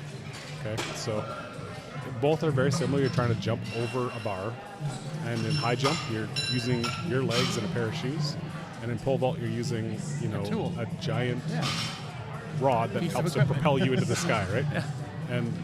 And the goal is the same, and comparing them directly doesn't really make sense, because you're going to be like, well, the pole vaulter guy can jump a whole lot higher than the high jumper, but in the end they're doing very similar things, just using slightly different equipment. And I think, not to take a technique away from classic lifting or high jump, because obviously there's a lot of technical stuff. The risk of using a pole to launch yourself into the sky adds a factor of danger, and I think that's very similar to how equipped lifting is, right? You're lifting maximal weights beyond what you could handle without the equipment on, and to me it has a lot more adrenaline factor, and it has a lot more intricacies with timing and stuff like that when you get your knees wrapped and stuff. So it's also how I started the sport. When I started lifting, there was only equipped. So well, and that's why I wanted to ask you that, because I knew you were an equipped lifter primarily. I knew you started out equipped lifting as did Rhea, and then we've seen that explosion in the last 10 or 12 years. And having just started equipped lifting myself, I'm fascinated by the technical aspect to it. I'm fascinated by, as you pointed out, the going backstage and coming out and timing that, because those wraps can't stay on for too long. No, I hope not. I was literally watching coaches carrying lifters off. Right. Yep. When you get a tight pair of wraps on, it's hard to walk, and if you keep them on too long, your blood circulation's getting cut off. Yeah, you're gonna have some numb feet. And as someone who's waited for loaders to load the bar with you, something goes wrong, and they then it's a misload or something, and your feet are going numb, and you're like, oh boy, we gotta get moving here. So things are gonna go bad. So to me, I like that analogy of the high jumper and the pole vaulter, because you're using a piece of equipment to go higher. In this case, you're using equipment to lift more. Yeah. It has a danger element to it, which it certainly does in equipped lifting. Yeah. I mean, putting 400 pounds, I'm an old man. Putting 400 pounds on the bench press for me is scary. Yeah, absolutely. But that's what I need to do in order to be successful. Right. So I love that, but I also, there's that element of danger to it. And then there's the learning the equipment. For sure. Learning how to maximize the equipment. And that I mean, you can be successful very quickly, but I don't believe you've learned it. I think it takes years to learn the equipment. Absolutely, yeah. It's very, very, very technical, and learning to control the equipment and control your body in the equipment. You can make with classic lifting, with lifting in general, you can make strength gains for so long. And in equipped lifting, you can take that and add the technique gains you gain as well, right? So getting a little better technically is going to increase your lift beyond just getting stronger, right? To some extent, some of my best bench pressing in equipment is when I know my raw bench isn't good.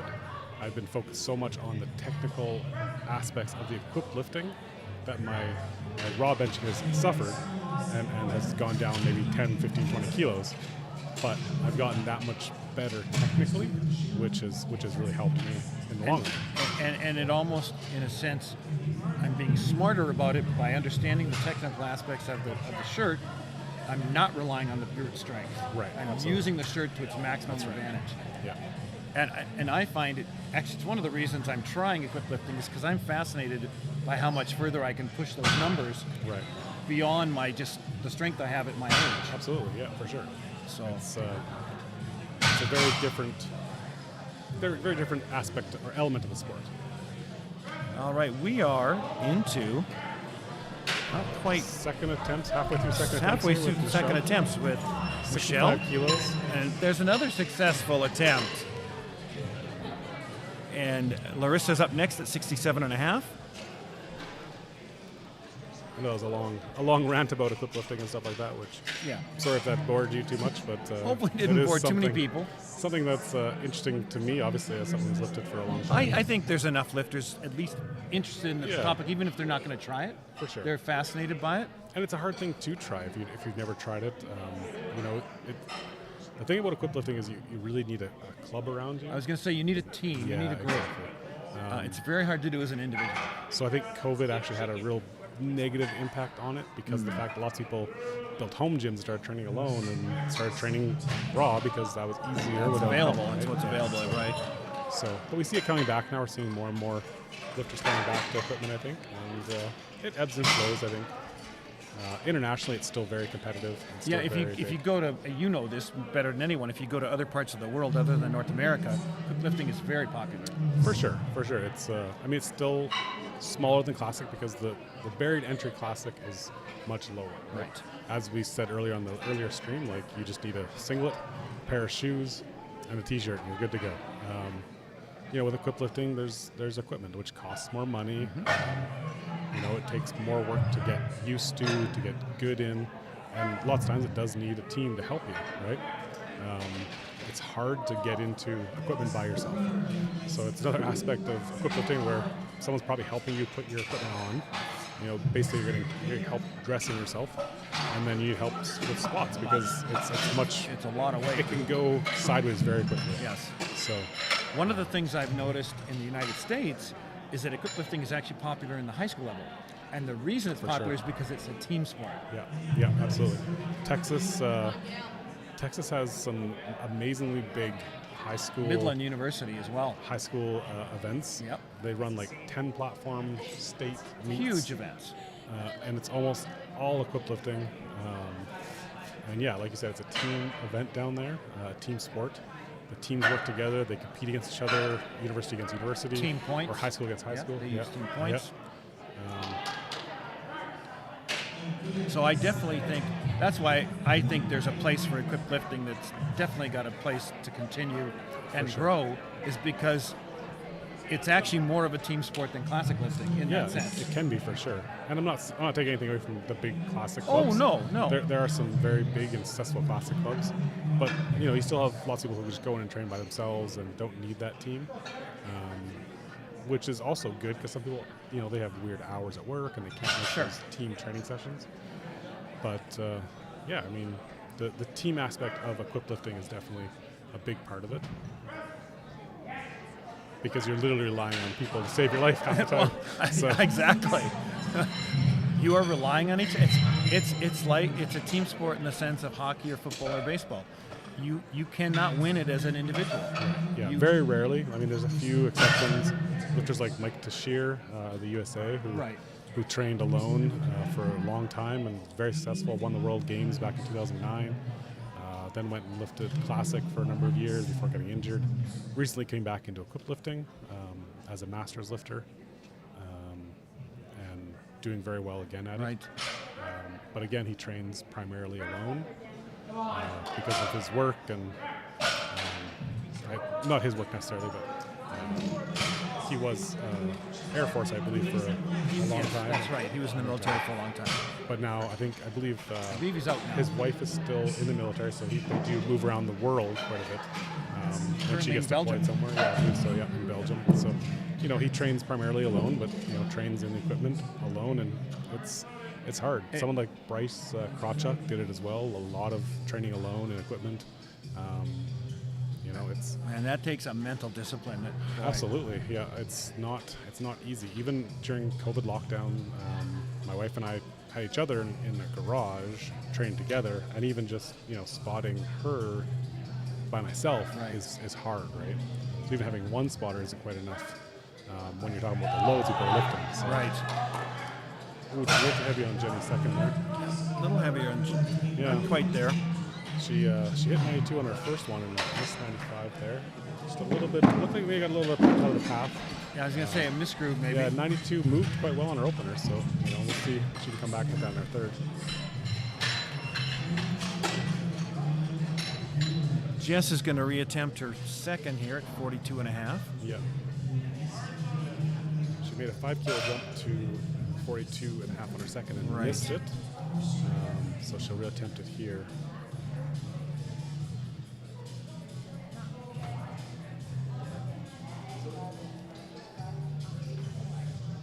When you're talking about this weight on the bar, you're talking about a 5 kilo jump.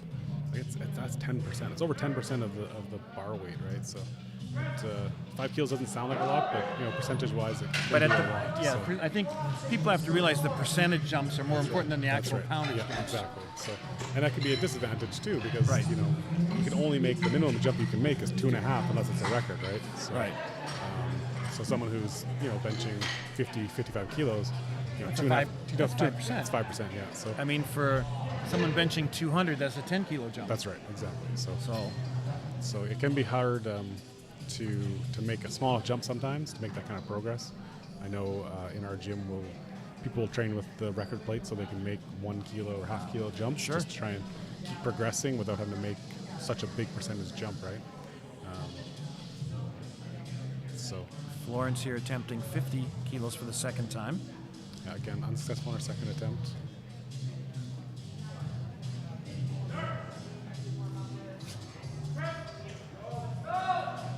Just a little too much there today. Again, that 5 kilo jump, just a little too much. And that can also come down to the equipment you're using, like the bench, the platform, the carpet. The carpet can play a big role in bench. The platform and the carpet are different. I mean, a lot of lifters aren't ready for that carpet. Yeah, for sure. And I mean, different carpets are different textures, and some are grippier than others. And so if you're relying on leg drive and suddenly you're on a slipperier carpet, it's hard to get that drive, that position, so you can't get your chest as high and you can't drive as hard with the legs. And when you're used to that, we used to have that base, you lose it, and it's tough. Jesselyn came out there, missed 52 on her second. It looks like she did. She got it. There she goes. Came back and hit it on her third. So the other thing that I think is a bit of a surprise for new lifters is the bench. A competition bench is not going to be your typical commercial gym bench. Yeah. There's definitely a lot more give to it, and if I'm correct, I think they're wider too. Yeah, usually. So there are specifications in the IPF rules about what a bench has to be. So height, width, stuff like that. So lots of commercial gyms have like a really low bench. Like the height of it is low off the floor. Quite low, yeah. So if you're a shorter lifter and you're used to having a good foot plant on the floor because your bench is low in the gym, you come here with a high bench and suddenly your legs are really reaching for the floor, right? So it's training on equipment that is competition grade and definitely help you prepare yourself. But don't let that discourage you if you don't have access to that kind of stuff. Lots of people train in commercial gyms and still come out here and absolutely. do well. So, yeah, I think you just have to be aware of it. yeah, absolutely. It's good to be aware of. And even if you're in a gym and you're probably training on a rubber floor, right? Rubber floors, I find, terribly slippery. So if you get any sort of chalk or powder or dust on the floor, you're slipping all over the place. Or you come here, you got a good carpet, and you can really get the foot plant, which can be a detriment suddenly if you get a better plant, and then your butt comes up or something like that, right? So, it can be tough the first time. And even your first, like I talked to a guy here earlier, and his daughter is lifting in a couple weeks at Last Chance in Moose Jaw, and they made the drive out here from Lloydminster to watch the meet. See kind of what happens. It just helps you kind of get the flow of things. And I encourage people, if they're going to do a meet, go watch a meet or two first. Yeah, if you have the ability to, definitely go watch one. You kind of learn how things move and flow, and it's different than training. So it's nice to come see. It makes the day a little less stressful because you kind of have a bit of an understanding of how it's going to move, right? So. Yeah, I remember my first time I went and watched a meet, and it was kind of an eye opener, just the rhythm of it and the movement behind the platform in the warm up room and back and forth. For sure, and you're going to end up warming up with people you don't know probably, so you got to be comfortable just being, hey, can I warm up here with you? And yeah, it's hard for me to remember back because my first meet was almost 20 years ago, but at the time I competed with the club that I lifted with, so it was a little more comfortable for me, but definitely it can be stressful coming to a first meet by yourself. You don't train with anybody. But generally speaking, everyone's done a first meet, and they all understand that you're probably nervous. And I've not met two people in powerlifting that I would consider a jerk. So you talk to people, and they'll definitely help you out. It's one of the things I really like about powerlifting is that it really is a close-knit community. Obviously at the elite levels, there are people competing against each other. But for the most part, you're competing against yourself. For sure. You're competing for a number you think you can achieve. Yep. And people are incredibly supportive of everybody doing their best. For sure. And the thing about lifting weights is there's always more weight. It's infinitesimal. Everyone has probably been humbled by the weight at some point. So they all understand the pressure. Good lift there, good third attempt. They understand the pressure and just what it's like to strain and struggle. And I remember, I'm sure it was Ed Cohn that said, someone asked him, "Oh man, how does what does it feel like to squat 1,000 pounds or something like that? And he said, what's your max squat? And the person said, oh, 450. He's like, it feels like that. It feels like that to me, right? It's my max and it's your max. And we're all trying to make our maxes higher. You know, that's part of the sport. That's a great quote. So that's a really good quote. Michelle Johns here with her third attempt at 70 kilos.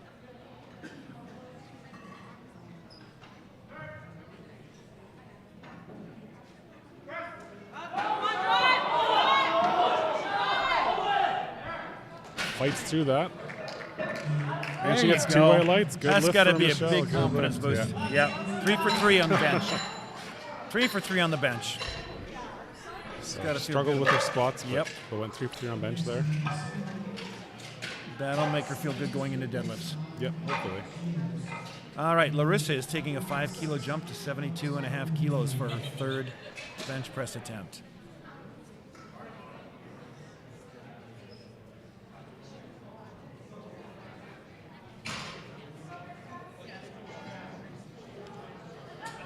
$72.5 kilos here, a 5-kilo jump from her second, after a 5-kilo jump to her second, so same jumps on both. Often you'll see lifters making either the same jumps or maybe a slightly smaller jump to their third. Just as you kind of hone in on that right number for the bar. Just a little too heavy for Larissa today. 2.5 might have been the right number, but yeah, it's hard to say. You don't know. When you're at the limit, that's the limit, right? That's the limit. It could have been 4 kilos. That was the right number, right? So she just couldn't load that much, yeah, it's like I said, you're always trying to hone in on what the right third attempt is, and sometimes you get it right, and sometimes you get it wrong. And you know, the longer coaches, the more lifters they see, the more likely that they can kind of get that number for you. So having a coach handle you at a meet that has some experience can definitely be helpful, and just take some of the pressure off of you, right? So there's a lot to think about as a lifter. It's nice to have that coach thinking about some of those things for you. For sure, absolutely. Melissa here was 75 kilos, a 5-kilo jump. She previously did a 5-kilo jump. It's moving. She's fighting through it. She's going to lock it out. Don't know if I saw her butt come up. It did, yeah. So 2 red lights. I think her butt popped up a little bit. I think it did too, yeah. Pressing. So it can be tough. You hit that sticking point and you naturally try and drive more with the legs, and the butt can just pop up just a half an inch, and the refs will catch it. And sadly, you don't get the lift. No. But you know you're close. You know your strength's almost there. You're right? hoping. You're hoping that it's staying on the bench. Yep. Yeah. So Gail with a 5-kilo jump after doing a 7.5-kilo jump the first time. Yeah, up to 87.5 kilos here. Closing in on 200 pounds here on the bench.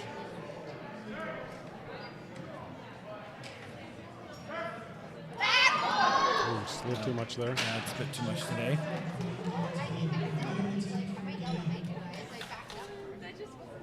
We have 3 more lifters in this flight, and then we will be done bench and move on to our deadlifts. Yeah, we'll take a 10-minute break, and then we'll move into deadlifts.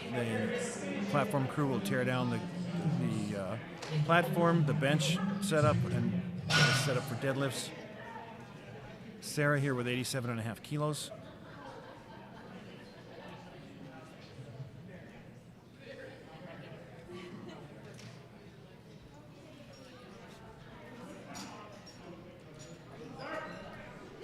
Another 5-kilo jump here to her third attempt. Ooh, pop off the chest really well. She's got to fight through the lockout though. Nice work. Don't know if I saw the butt come up, but nope. 3 Good lift. lift. Good lift. Yep. Good job. Sarah's had a good day. She's 6 for 6 so far. Good fight through that, and that's just experience with fighting through and being patient, right? And not trying to drive the legs extra hard to get that butt to pop, and just working through the lift. Right? That patience is that as long as it's moving, even if it's moving slowly, just stick with it. For sure, and it's tough. I mean, it's something you kind of got to learn after time under the bar, and you know, some things you don't come automatically to everybody, right? You got to learn that patience is just as important. Amanda here with 90 kilos. Oh, that looked good. Boy, that moved up and down pretty comfortably. Yeah. Nice lift, good lift. And she's also 6 for 6 today. Yeah. Our last bench press before we move on to a 10-minute break and then deadlifts. Jenny is going to be attempting 95 kilos again. That is 203 pounds. 209 pounds. 209, sorry, I'm thinking 202 and a half. Okay. So yeah, 209 she missed it pounds. on her second attempt, but her first attempt was quite good. Yeah, I was a little surprised that 95 wasn't there, but so could just be a positional thing, a little bit of setup. I'm sure she'll come up here and make some adjustments and give another go here. So.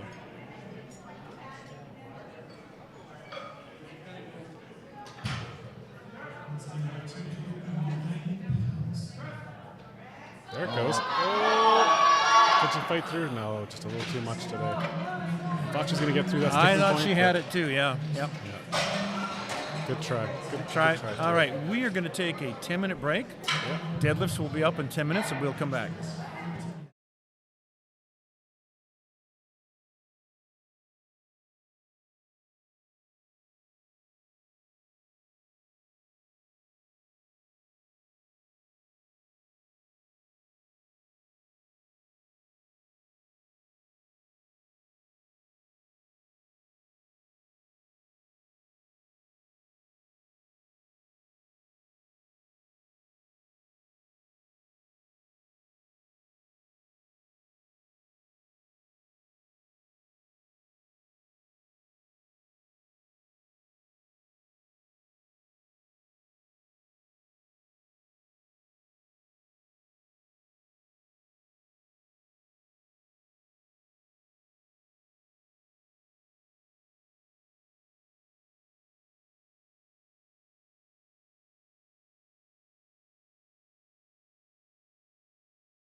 We are underway with deadlifts.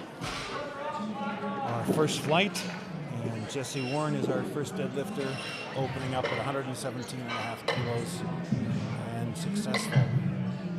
We are back. We had a 10-minute break. Sometimes it's a challenge to get back here with all the things I need to do on the break, but we are back here. And Trish is up at 120 kilos for her opener.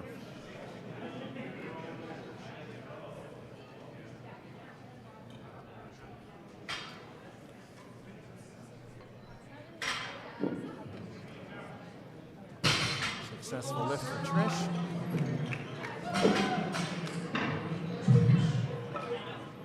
Pam's up next at 125 kilos. Deadlifts tend to move relatively quickly simply because the setup between lifters is not nearly as much work as squat or bench press. There's the loading and reloading of the bar, but there is no adjusting of the racks. And there is just the one spotter that we typically only see when you have significantly heavy lifts. You may see a spotter, and I'm actually going to bring Ryan into that in just a minute when he's back on the mic in terms of spotting for deadlifts. We'll see Pam's lift here. Pretty comfortable, pretty easy up and down, and a good lift.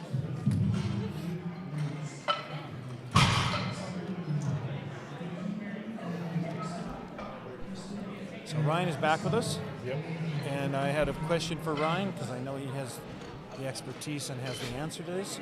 When we watch deadlifts, what you will see sometime, although we're not seeing it now, is that you will sometimes see a spotter behind the deadlifter. And what is the reason for that, and is there a certain criteria at which point a spotter is used? So, generally speaking, we don't see it too frequently. The reason for it is to help if someone wants to fall back with the weight.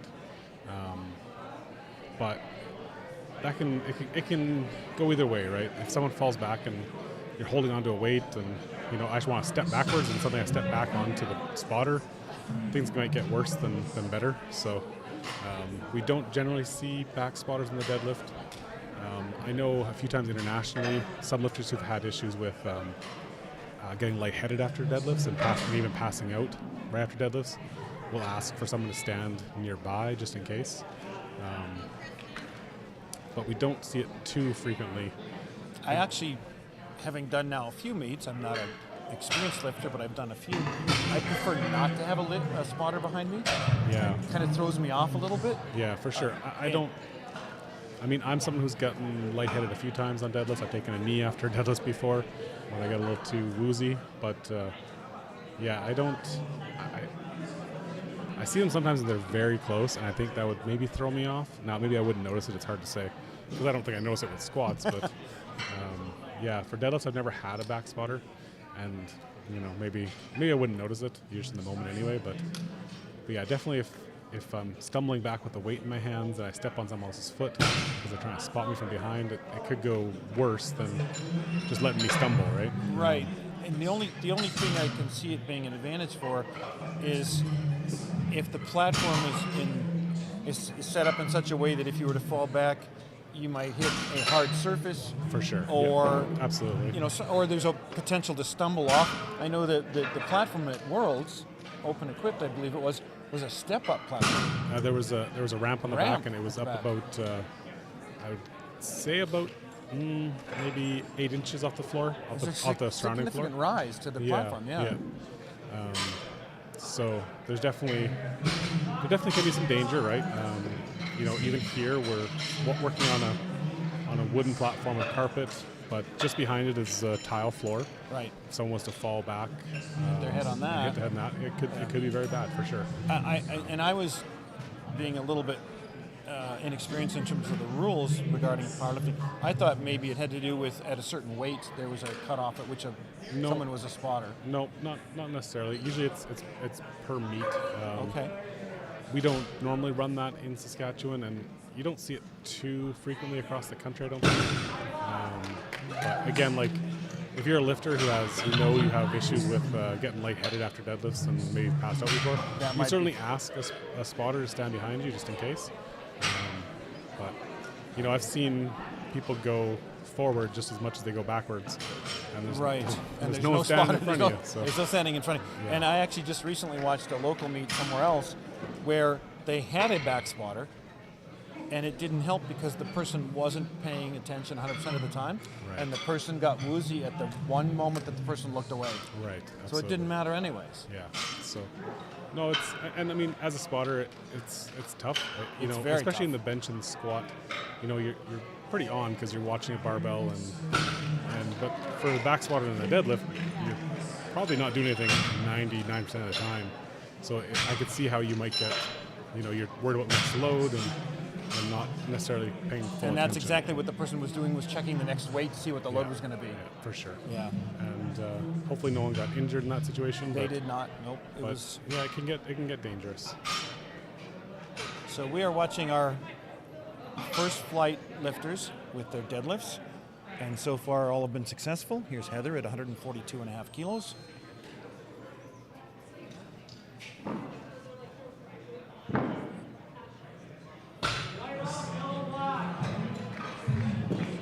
See, I've always found when there's a big drop in blood pressure, so I'm struggling with a lift, and then suddenly I lose my grip or something like that, and I drop it.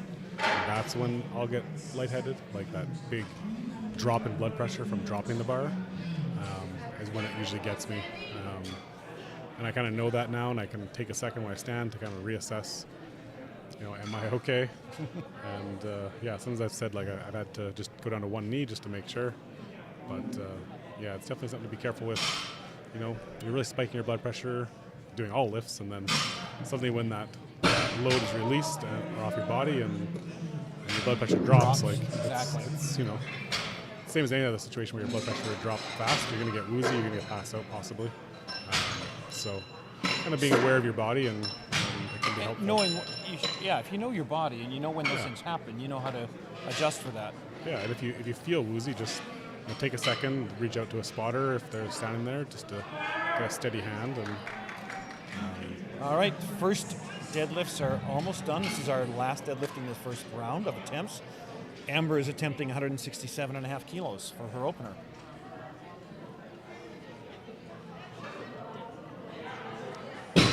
pretty smooth there for Amber. Good lift. Nice opener.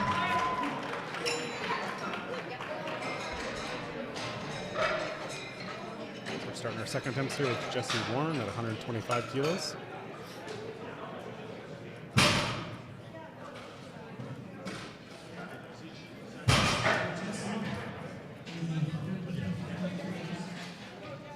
See the loaders cleaning the bar.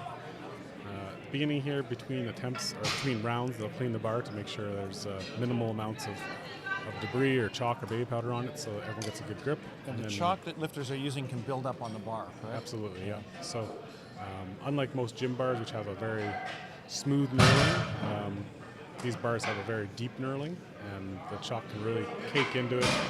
And then you lose the benefit of the knurling when it gets too much chalk in there. So giving it a brush with a wire brush can really help to open that back up and give you good grip again. So Jessie with her second successful at 125, and Trish is also going to attempt 125 for her second lift.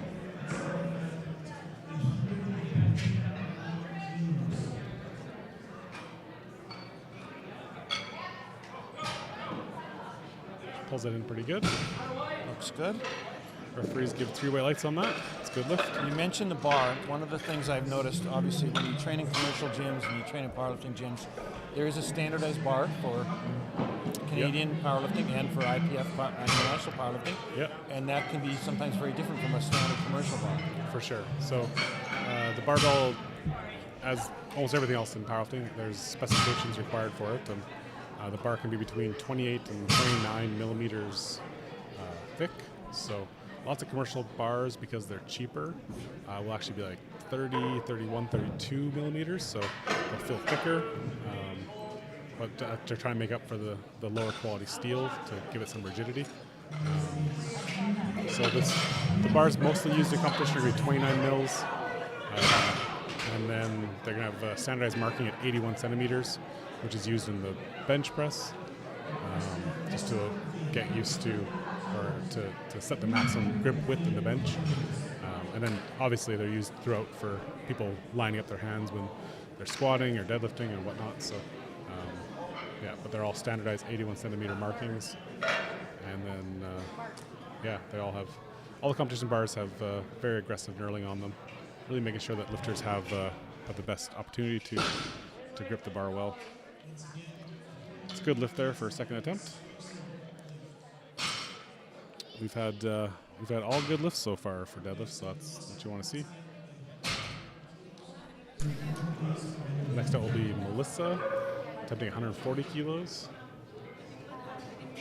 lifting in the 63 kilo weight class.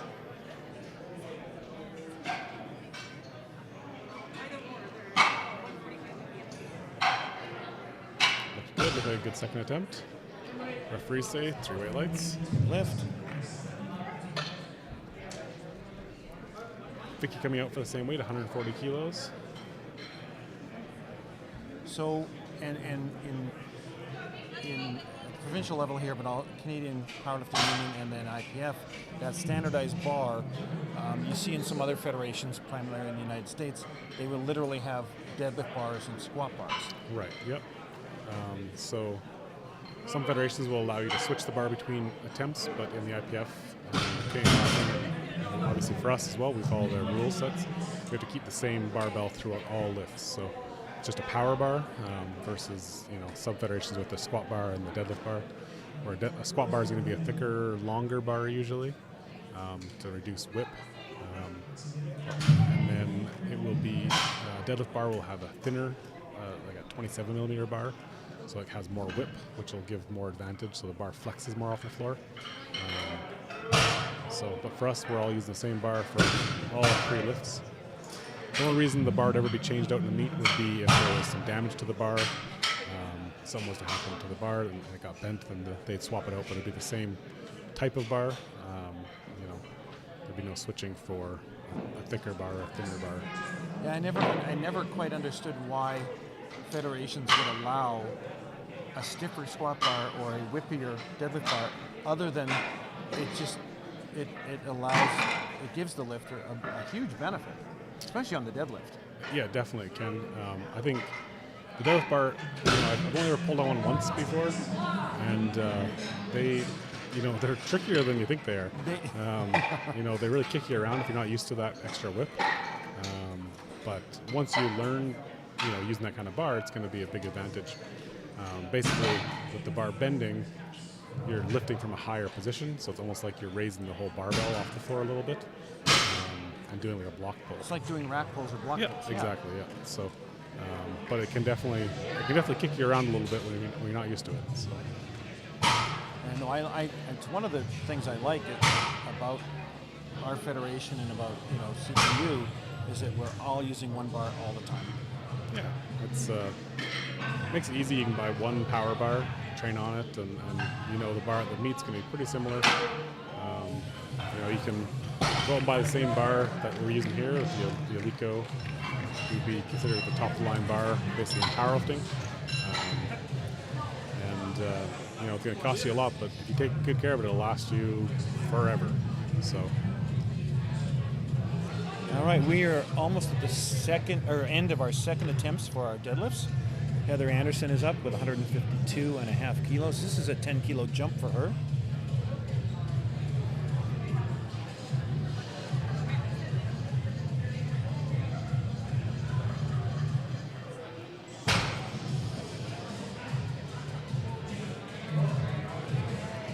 Smooth and controlled, and good to me. 3 white lights.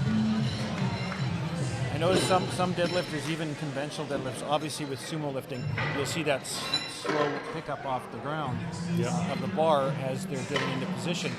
But for conventional lifters, some of them can pull the bar really quickly, and that's just how they do it. And other lifters, it doesn't matter what the weight is, it's always a slow, controlled lift. Yeah, and there's fast twitch and slow twitch muscle fibers and rate of force development. So a lot of stuff doesn't get thought about too much, but there's a maximum speed that you can develop force, and if you develop force slowly, then it's going to be a slow lift almost no matter what the weight. And especially as you get near your maxes, you have to be patient with coming off the floor and not lose position. And just let the force build, basically. Sandy with a successful lift at 170. Our last lift in this second round is Amber, and Amber is going for a provincial record at 178 kilos. This is a M1 84 kilo weight class provincial record at 178, which is about 392 pounds, 93 that's pounds. Correct, yep. So very big weight here, and only second attempts here still. So.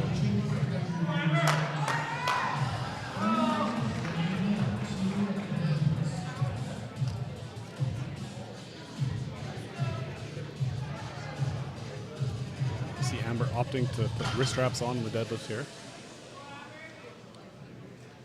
I'll talk about that more in a second. She's pulling, she's fighting with it. Oh. Locked it out, but if the referees like it, she got 2 white lights. That's a good lift. Yep. So some lifters will put wrist straps on the deadlift, which seems counterintuitive, but if you're to grip your wrist really hard and push on the tendons, it actually flexes your fingers in. Some people feel it gives them a little bit of advantage on the grip and helps them to grip a little harder. So you will see sometimes a lifter put those on just to enhance the grip a little bit. Might be more of a placebo than for real, effect. but hey, Yep. Whatever works for you. So. All right, we've got Trish opening at our third round of deadlifts, and she's attempting 125 kilos.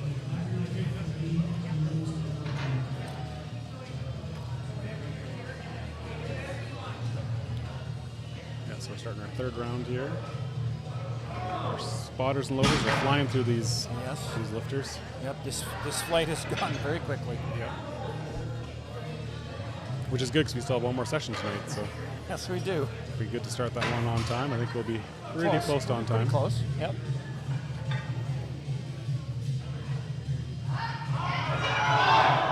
Digging deep to pull that one, and looks like she got it through. Did she lock it out? Oh, she got one red light from the front, but otherwise it's a good lift. Do you think the red was for lockout? Yeah, it was a red card, so definitely front referee didn't think her knees were back, or knees were locked, or shoulders were quite back enough. I would have said the knees maybe looked a little soft from my angle, but the two side referees thought she was good, so it's a good lift. Jessie's up 132.5 kilos, a 7.5 kilo jump for her final deadlift.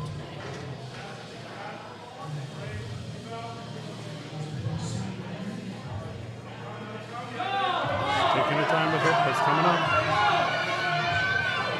She rushed through the mid section there. Might have been a hitch in the middle. Yeah. Oh no, she got through that light. Good lift.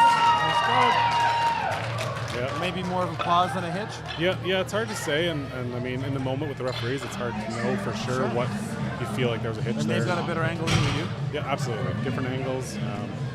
So if you sometimes you get impatient, you try and rush through that midpoint and end up rebending your knees, which can be interpreted as a hitch or a supporting of the bar. So, which would be a no lift. But she got 3 white lights, so Pam obviously is up. I don't know what I'm talking about. Pam is up with 140 kilos for her final deadlift attempt of the day.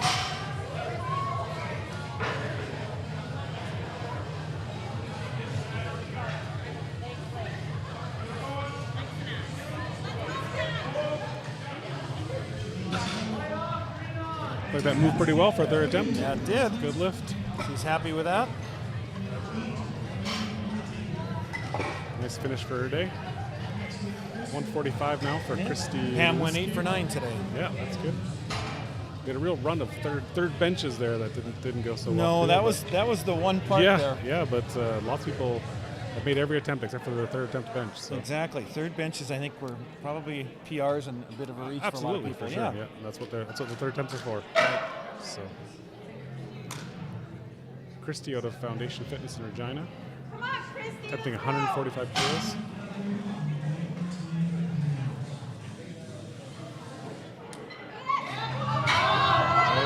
coming through it, but looked pretty good. It moved consistently. And she's got it. Good lift. She's got it. And Christy with an 8 for 9 day as well.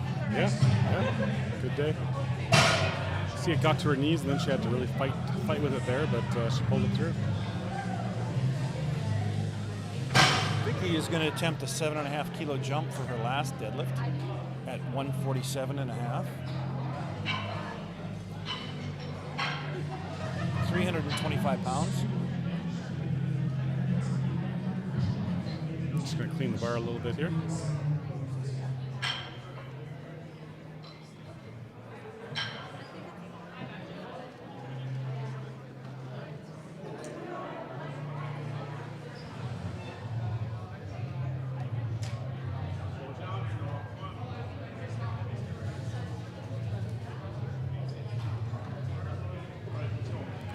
Bar is ready for Vicky. Going for 147.5 kilos on her third attempt. Lifting out of Weyburn and Olympia in depth.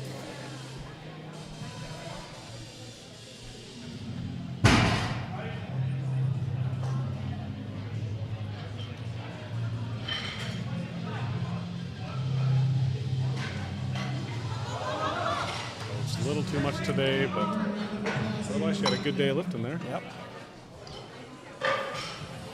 Kristen is up also at 147.5 for her last attempt for deadlifts.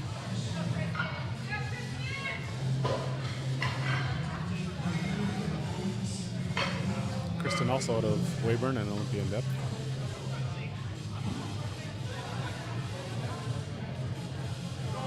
Fighting through it. It's a good fight. See what the referees say. Three white lights, a good lift. She gets to end the day on a good note. Yeah. And goes 8 for 9 as well. That third like bench that, really. Yeah, that third bench was the one that got a lot of people caught up there. But All right, Krista with 147.5 kilos as well. We have a number of lifters in that same kind of range. also from Olympian depth. Also from Olympian depth. Maybe Ryan Fowler's trying to save himself some time and just write the same number over and over again. He's been standing there all day long. Yeah, exactly. That moved pretty good. Yeah, looked like a good pull to me. And three white lights. And 3 Good white lift. lights. There you go. Finishes with an aggressive high five from our coach there. Exactly. Melissa is going for I believe, a provincial record, 151 kilos, 332 pounds. That's an 11 kilo jump for her for this last attempt. Lifting out of Valkyrie Strength in Regina, I believe. And this would be an M1 63 kilo category record. 151.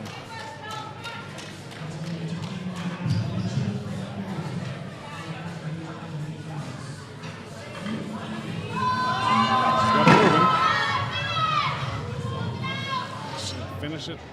And she lock it out. See what the referees say. Oh, 2 to 1. 2 to 1. The one side ref gave her a red for not locking out, and the head ref gave her a blue. I think that's probably for supporting. Yeah, it seemed like there might have been a little bit of hitching Yeah. at one point. Very close, very close. Definitely be there next time. Yep. All right, we've got Rochelle with 155 kilos. She's adding 5 more kilos for this last attempt.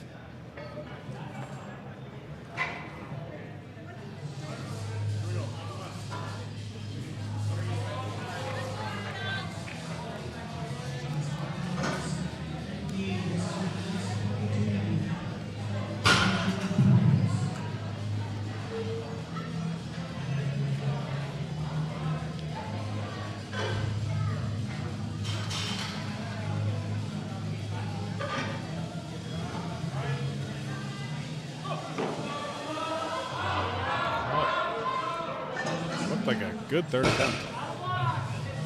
Referees agree. 3 white lights. Pretty good for a third attempt.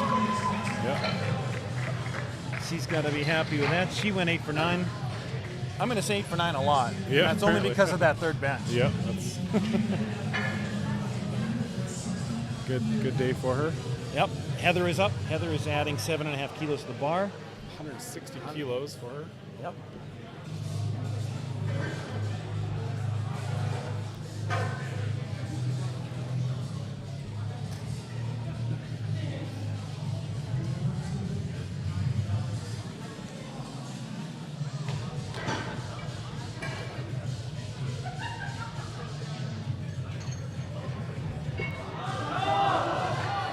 Oh, just a little too much. Yeah, a bit too much today. She fought through, but just couldn't get it past the knees. 2 more lifters in our first flight. 2 more deadlifts to go. We've got Sandy attempting 178.5, so that's probably a provincial record, I would think. Yeah. Lifting out of trench in Regina.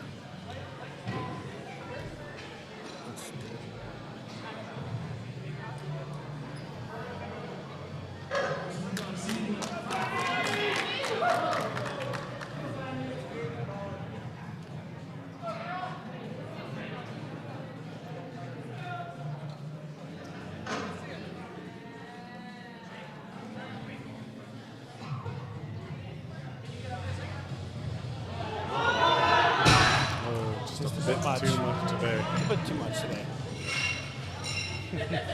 Good attempt. And we have another provincial record attempt by Amber. She is going to be attempting 181.5 for the provincial record. I think I missed that, but I think Sandy there just tried to take I the second believe so. attempt. Amber had set the provincial record at 178. Right. And the last attempt was by Sandy was trying to beat that record by half a Exactly. kilo. And now Amber's trying to come out and add 3.5 kilos to that deadlift. So 181.5. You'll notice that it's exactly 400 pounds. I was going to say it's exactly 400 pounds. Exactly 400 pounds here. So big milestone. While we lift in kilos, most people still think in pounds. So a lot of people going for those round numbers: 200, 300, 400, and 500 pounds. It's amazing how weightlifters, powerlifters get obsessed with numbers. Yeah. Just a bit Not too today. much. Just a bit too Not much. too But much still is today. the record on her second Yep, at she's still got the 178. provincial record. So, and we're gonna flow pretty quickly here into our Second flight B. First lifter out will be Florence with 85 kilos. Yeah, one of the things that I was kind of interested in when I first got started was just how obsessed people are with numbers. Yeah. And I got sucked into the same vortex. I tend to become obsessed with certain numbers, and I'm a round numbers kind of person. So I like that idea of hitting a 300, hitting a 400, hitting a whatever, a 450. And I think a lot of lifters think in those terms. For sure. And it can also it's good to have that motivation, but sometimes numbers can get in your head, and and that's the downside of numbers. Exactly. Yeah. So you get this sort of mythical element to a number, and it can kind of limit you a little bit sometimes. Good opener for Florence. Yeah, moved very well. Yep. You see some people who they've attempted 180 kilos, let's say, and they've missed it 3 or 4 times in a row in the meet, and they're just never going to load 180 kilos again. They're always going to go 182 instead. Just 180 is dead to them now. So a lot of superstition in powerlifting. There's a lot of superstition. 97.5 kilos now on the bar for Jess. Lifting out a fitness layer, which I don't know where that is. I don't know either.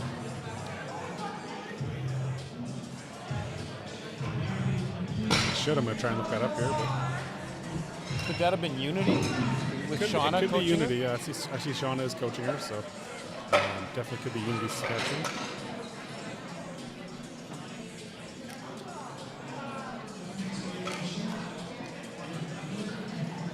Next up will be Michelle Johns with 105 kilos.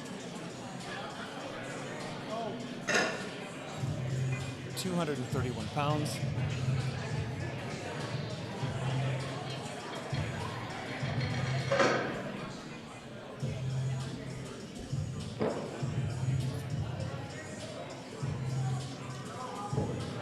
That moved well.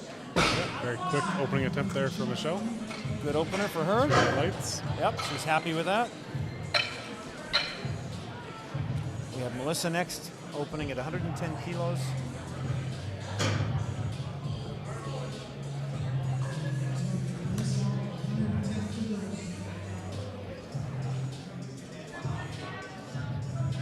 Next up, 110 for Melissa.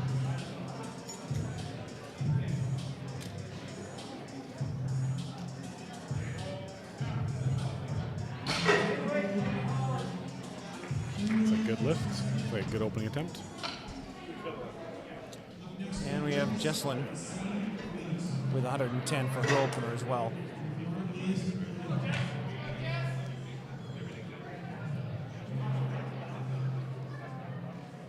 And then you talk about things that lifters get into. They get numbers in their head. They also have superstitions about clothing too sometimes. Oh, for sure. It has to be a certain color. It has to be a certain brand. It used to be more about that when I was a younger lifter, I think. More about having the right colors on or whatever. I always lifted in orange for some reason. I did lift in orange. There's definitely superstitions. People have how you have meat underwear. You have special underwear to wear to meet. Yep. So it's definitely a lot of superstitions, a lot of, as in any sport, I think, that comes with, that kind of stuff. Some of the lifters like to be color coordinated. Absolutely. It always has to be a certain color, or I know a lot of lifters like the red and black SBD. But I've also seen some lifters who intentionally go off color and try to just mix a little bit of everything in. Sure, yeah, I see people who buy 2 different colors of socks and wear 2 different colors of socks that are the same brand, sure, but different. I've seen people even go so far as to have 2 different pairs of knee sleeves that. I have not seen that before. And have different color knee sleeves to go with their different color socks, to go with their different color shoes. Some people got to do what you got to do, right? Yep. Shelby is up with her first attempt at 120 kilos. Let's talk about a little bit about deadlift and leverages for like anatomy. When you look at deadlifting, obviously there's going to be advantages and disadvantages for shorter lifters, longer lifters, long femurs, longer arms, etc. How does that work? What's the biggest advantage?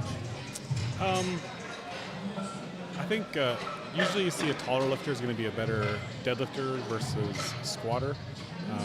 They'll have longer levers for the deadlift.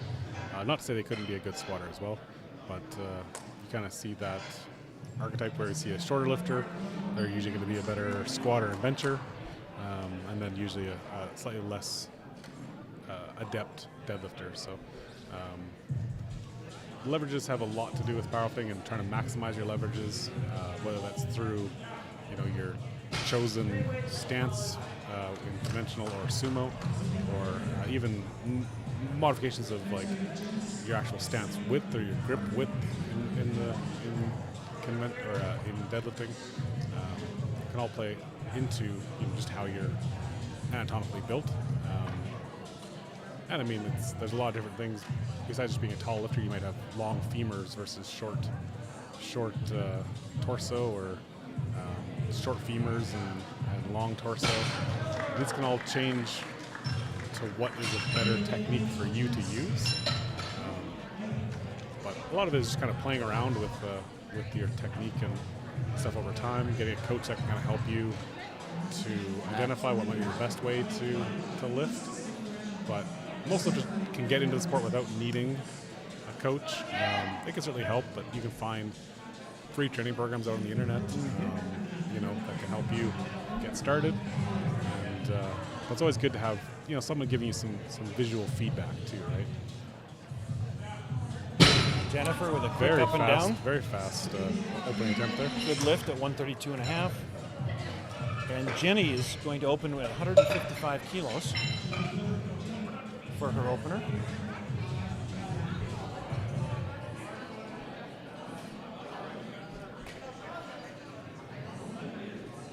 Yeah, 155, 341 pounds. We've got the number of spectators has increased as the crowd comes in for the evening session. That's 3 white lights and a good opening attempt there.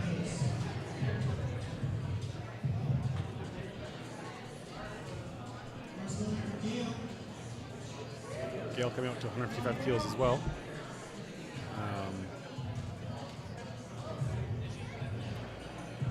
You will note in the deadlift that lifters are required to wear a knee-high deadlift sock.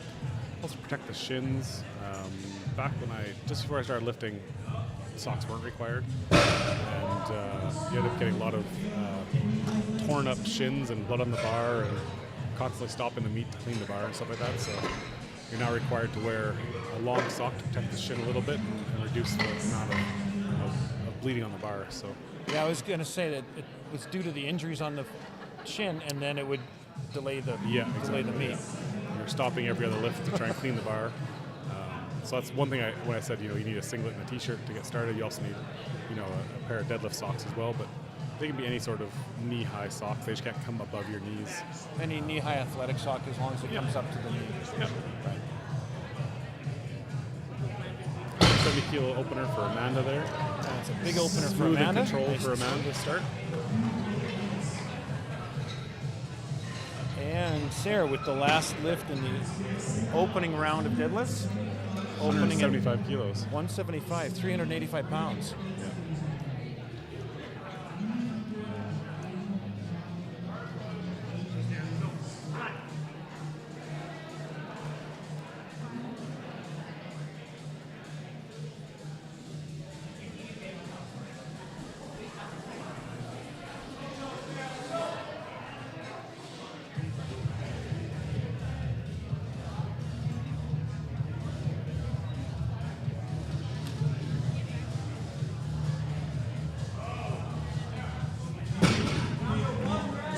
Good opener for Sarah. Yep.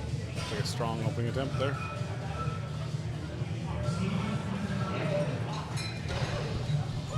Moving to our second attempts here. Florence will be coming out for 90 kilos.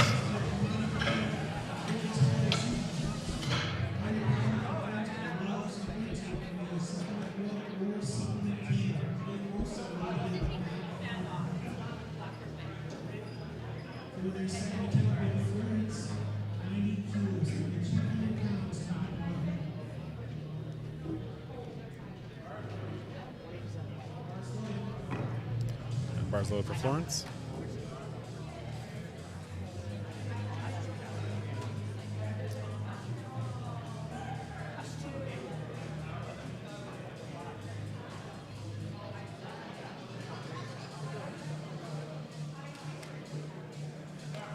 Good attempt there. Yep. 5 kilo jump off her opener and another successful attempt for her.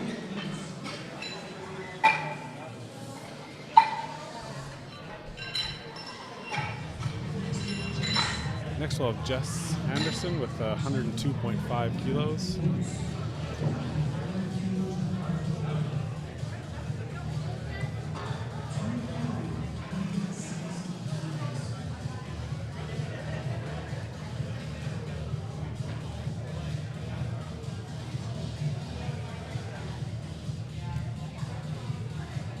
Kilo jump off her opening attempt of 97.5. That moved. Very smooth. Yeah. A lot more left in the tank for her attempt there, I think. She's happy with that second, for sure.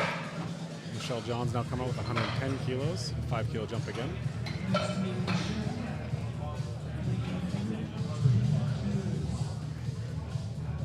Michelle out of my club in Moose Jaw at Unparalleled.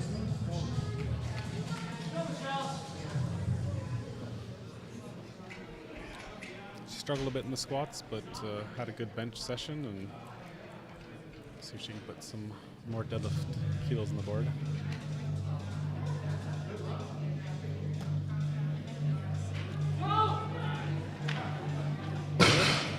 Good attempt. Yep. To me, 3 white lights. Good. It's amazing her personality when she hits that lift. Yeah, she puts very high expectations on herself. She does. And, just moving along now. 120 kilos on the bar now for Melissa Wright. And she's out of Weyburn. She's wearing knee sleeves in the deadlift, which not super common, but some people find it helps to just keep a little more warmth and pressure on the knees for deadlifts. Personally, I wouldn't want to try and put him back on after bench, but maybe she keeps him on for bench as well. It's a good lift. 3 white lights. 3 white lights for her. Jesslyn is next at 120 kilos. She is adding 10 kilos to the bar for her second attempt.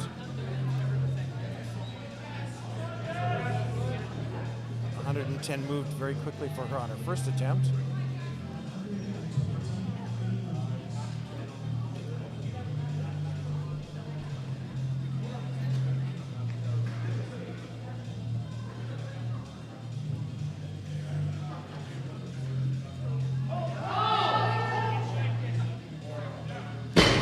More work on that one, yeah, but looks good. Still looked good.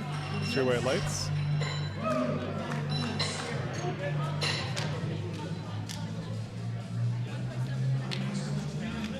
Pamela coming out for 122.5 kilos now.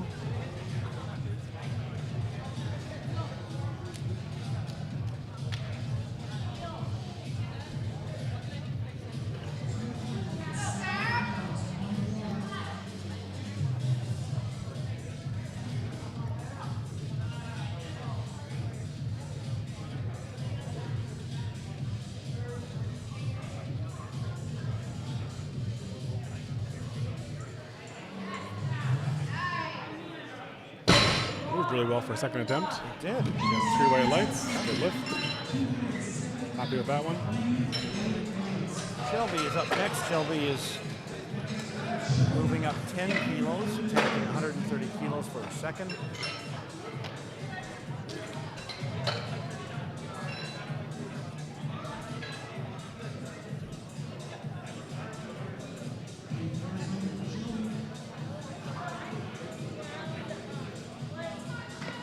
Shelby sitting first in the open 6'9" kilo class.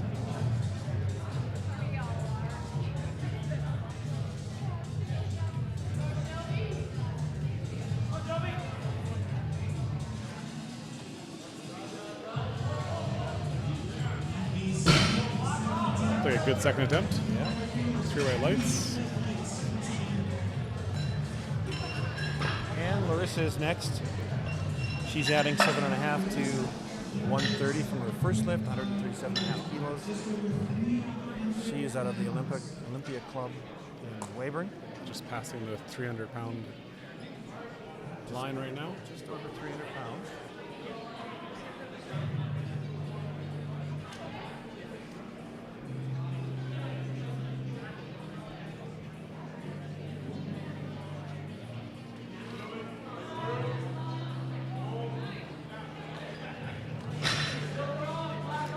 Good attempt. 3 white lights.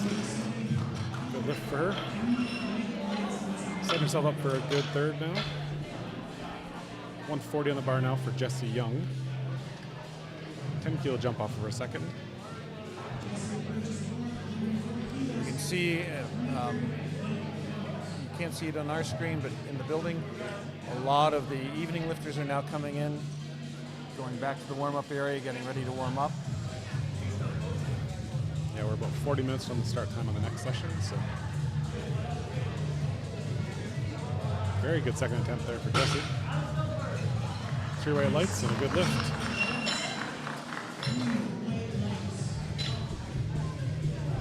Jennifer coming out now for 142.5 kilos.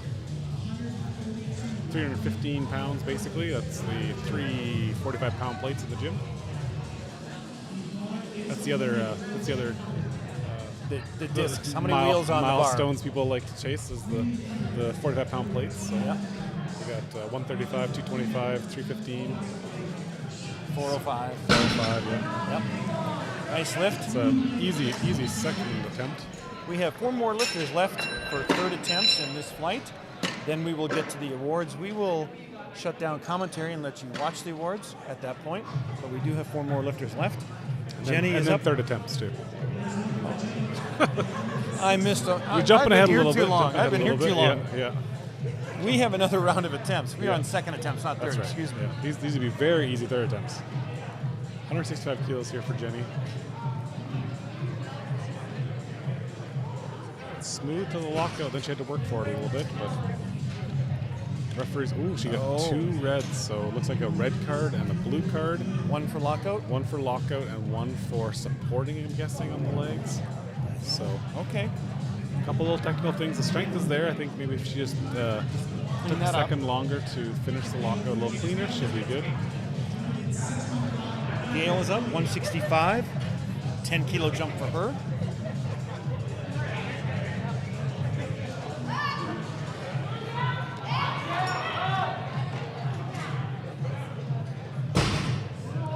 Work for the lockup a little bit, but gets 3 white lights on that, so that's a good lift.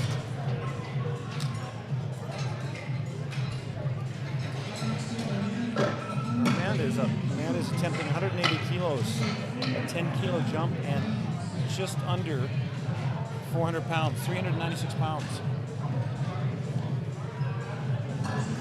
10 kilo jump off her opener. Her opener moved a bit slow, but that could be how she deadlifts. So it could just be a very patient, controlled deadlifter. Let's see how 180 moves here. I think that moved actually faster than 170, if I remember correctly. I was going to say it was almost faster, yeah, wasn't it? I think that was a better lift, so good lift there for Amanda. Might just be her style. Absolutely, yeah. And you never know, the first one you get a little nervous, you don't want to lose your balance, so take your time, be a little slow, controlled. The weight should be something you can really handle well, so. Sarah's our last lifter in the second round, 187.5 kilos. 12 kilo jump here for her second attempt. As I recall, the opening attempt moved very well, though. It did. It's about 412, 413 pounds.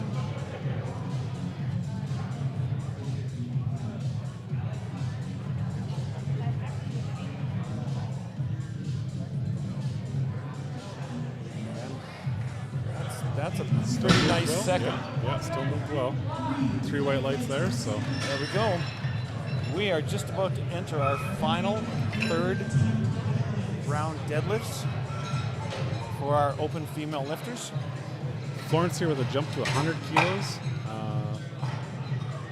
little bit different of a jump here. She only did a 5 kilo jump to her second and now taking a 10 kilo jump to her third. So maybe jumping for a goal weight or a PR or so.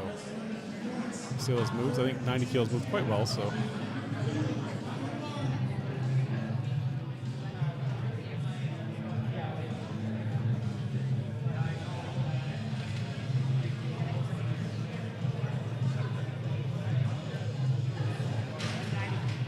Got it moving. Oh, nice. Once she got it off the ground, it was moving. Yeah, it was a good lift. Yeah. It's a good decision to go for that 100 kilos. Yeah. Jess is up next, 107.5 kilos, a 5 kilo jump for her.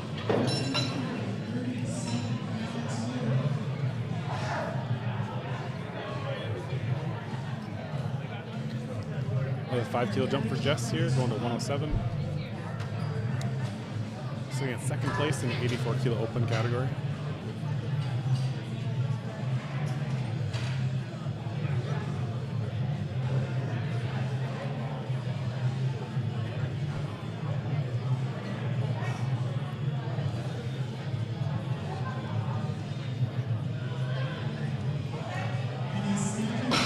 Like a good third attempt. Again, that moved pretty good. Yep. 3 white lights, good lift there. Yep.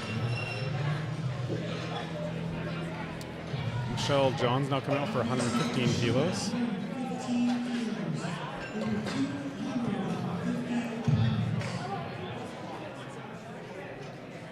Another 5 kilo jump for Michelle. So.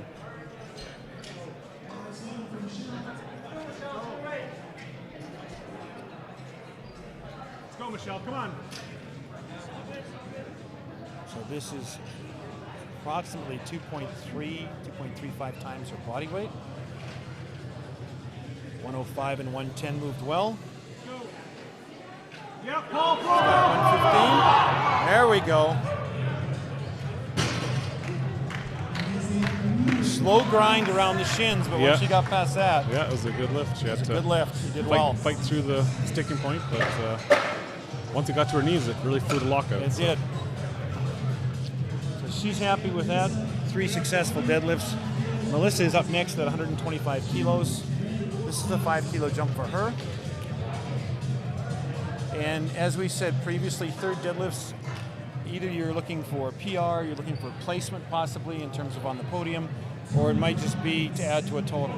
Absolutely, yeah. I mean, lots of people come in with ideas of what they want to hit, numbers they're chasing in training, and so you're probably trying to load something like that. You might be looking at placing here as well.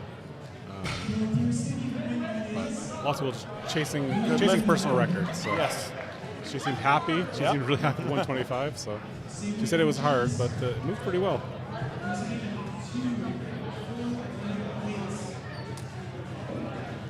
Jessalyn Spooner coming out for 125. Sitting second in 69 kilo weight class. Out of Trench in Regina.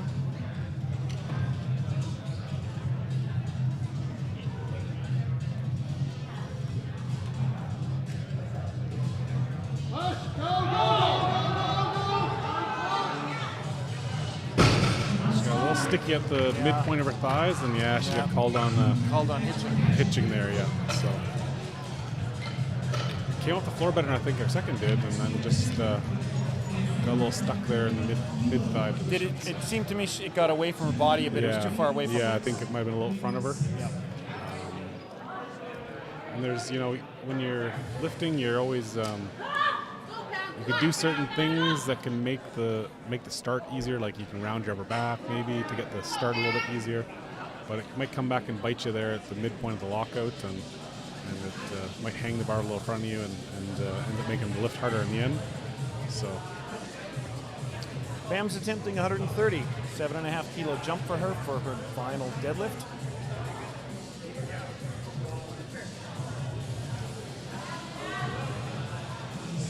Very solid looking attempt there. Moved very nicely. And 3 white lights. She's thrilled. Yeah, I think there's a little more in the tank too. Yep, there probably was more there.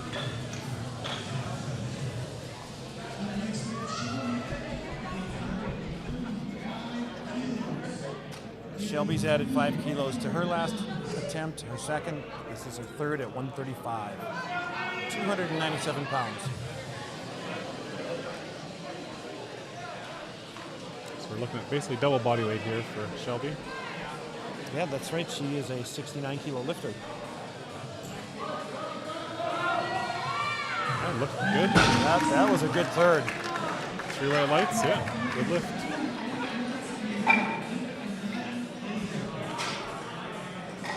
Larissa coming out for 145 kilos now. 7.5 kilo jump off for her second attempt.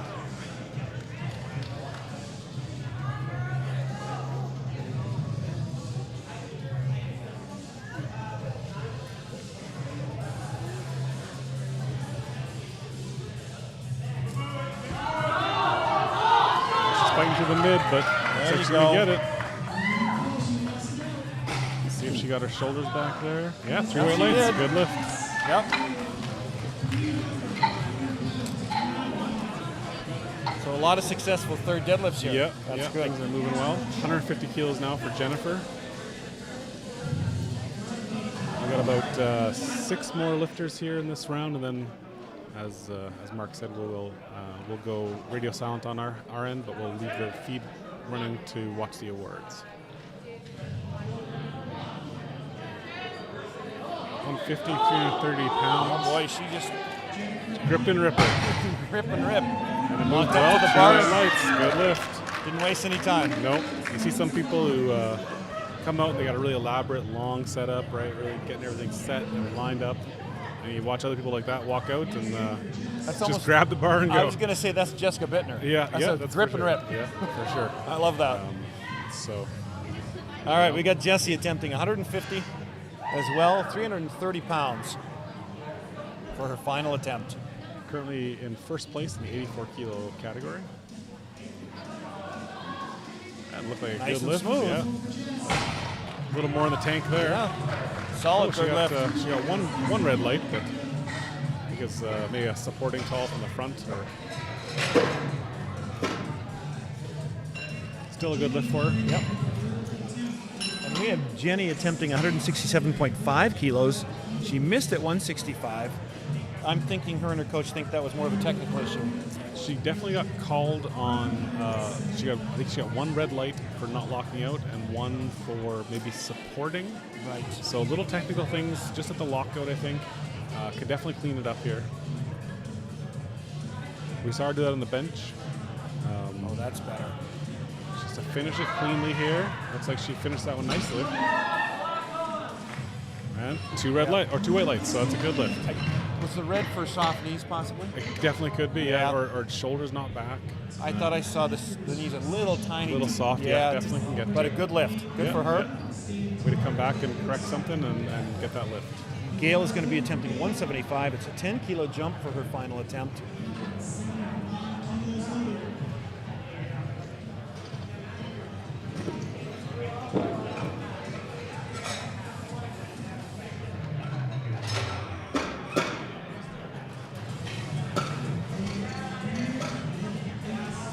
Kilo jump here for Gail.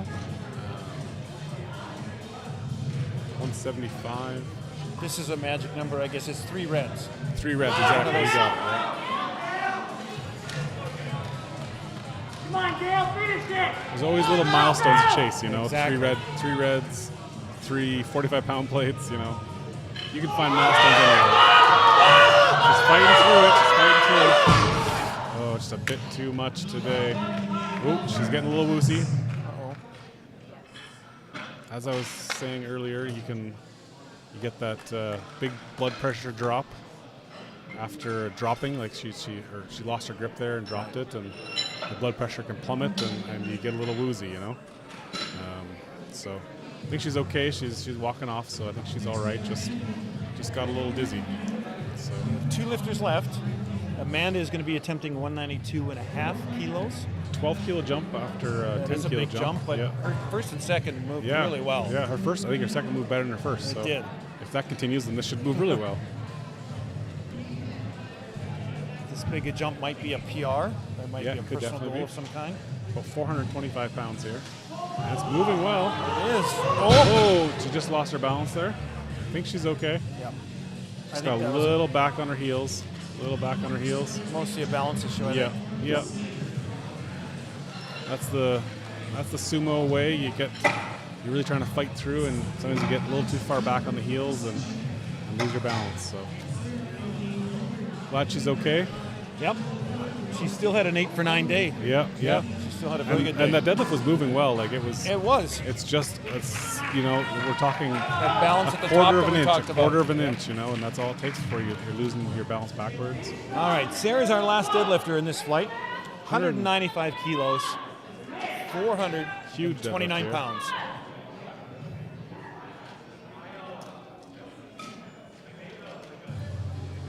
She's got first in the 84 plus category already, so just a little bit of a cherry on top of her day. That looked good. And that's a 9 for 9 day for her. 9 for 9. She's very pleased with that, yeah, obviously. That is a big day. So. All right, that wraps up this session of lifting, and we will leave the live stream running to watch the awards, and we will just go a little quiet here for a bit.